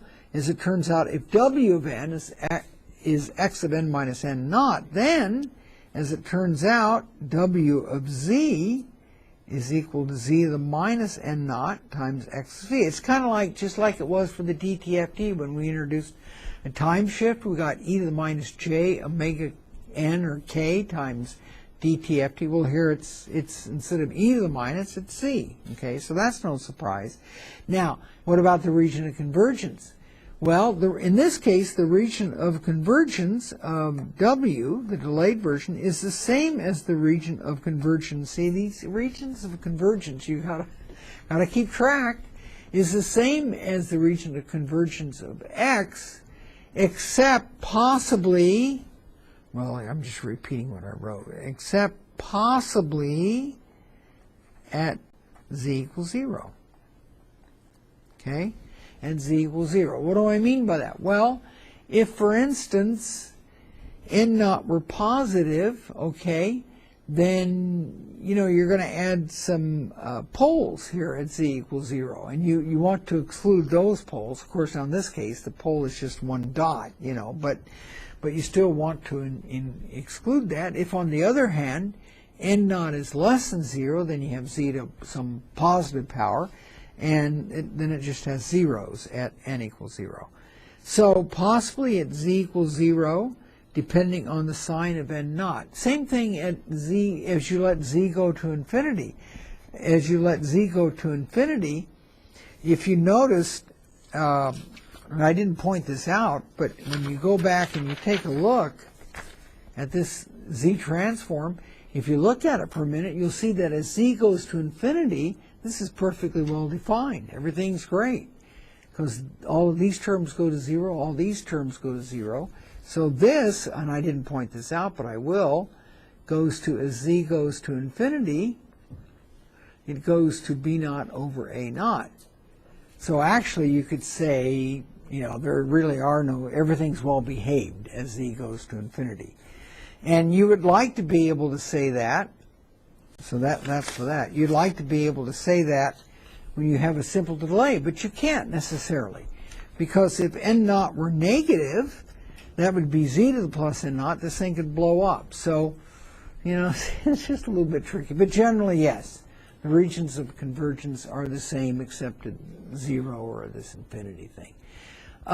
Convolution, same type of deal. Again, when you convolve, the Z transform is the product of the Z transforms. That's for sure. The region of convergence, again, generally it's going to be the intersection. Now, you could have a situation, where the intersection is empty, okay? Where the intersection is empty. You got to check out for that. In all these cases, you could have that. In which case, you know what? Z transform doesn't exist.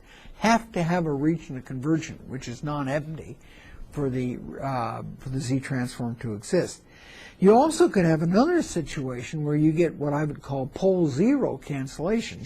Suppose y of z is equal to, I don't know, 1 minus z inverse. Here, the region of convergence is everything greater than 0. And let's say x of z is equal to, well, 1 over 1 minus z inverse. Here, the region of convergence is z greater than 1. Okay, I'm assuming these are right-sided sequences. Now, when I multiply them together, when I do this convolution, you will notice that x times y is equal to 1. Because what happened was the 0 here was canceled by the pole down here, and now everything, z equal, the entire complex plane works. So in this case, w, the region of convergence of w is actually, is greater than the region of convergence of x or y because of pole zero cancellation. So there are some special cases. But generally, yes, it is the intersection again. So these are just properties. For like we had with the DTFT Parsaval's relationship, you have a similar relationship. In fact, it turns out you have the same relationship with the Z transform. Mount it here. Initial value theorem. I think I'm almost close to being out of time. Initial value theorem. This is a very exotic looking theorem, but it's actually trivial. Trivial to prove. For a causal sequence, okay, what is a causal sequence? A causal sequence is 0 for n less than 0. Okay, for a causal sequence, this is very interesting. Then it turns out that x of 0, the initial value, in other words, if you have a capital X of z, it's very complicated looking, so you couldn't readily compute x of n. But if you have x of z in some form, like we did over there back, in that form I had before, this guy here, so you have x of z here. If I ask you, what is little x of n? What is the sequence? Well, it's kind of a mess because you got to inverse z transform this whole thing. What if I ask you, okay, for this, I told you that x of n is causal, and I wanted to know what little x of 0 is. See, what is x of 0 here for this case? Well, it turns out, and you can try this. You can do it in MATLAB. Little x of 0 is equal to b naught over a naught. Take that one to the bank. That is definitely the case. Why is that the case? Okay, what is that? What's going on here? All right. Well, it's very simple.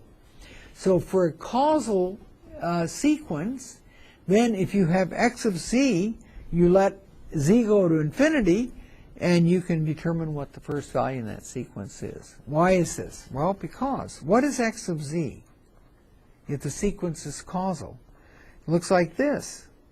N equals 0 to infinity, x of n times z to the minus n. Get it? Get it? X of 0 plus x of 1, z to the minus 1 plus dot, dot, dot. Let z go to infinity. All those terms go away. See? Goes to x of 0 as z goes to infinity. Pretty cool. What that does is it lets you evaluate the first few points of sequences that are very, very complicated. It lets you do that analytically, like just that, what I just said. Okay? It's a very, very useful theorem. And you can extend, you can generalize the theorem. In other words, if you look at x of z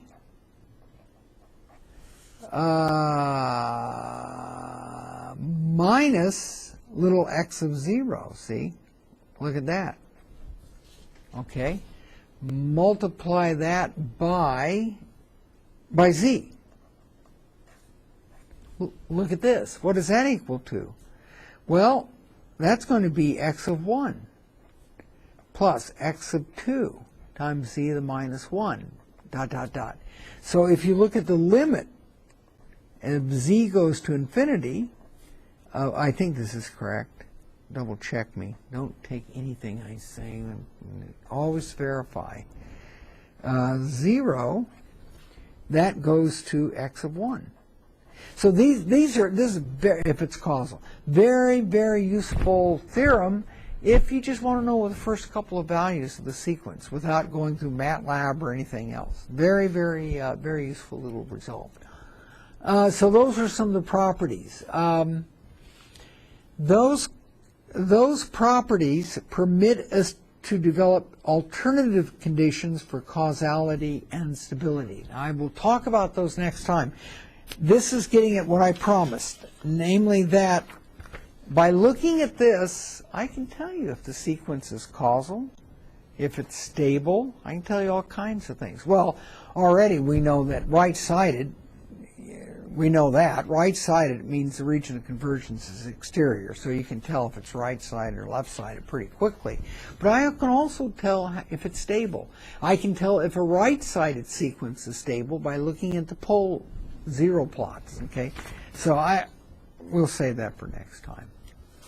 So anyway, that's it. If there's any more homeworks, I think that's quite a few. Now, by the way, I do want to make this announcement.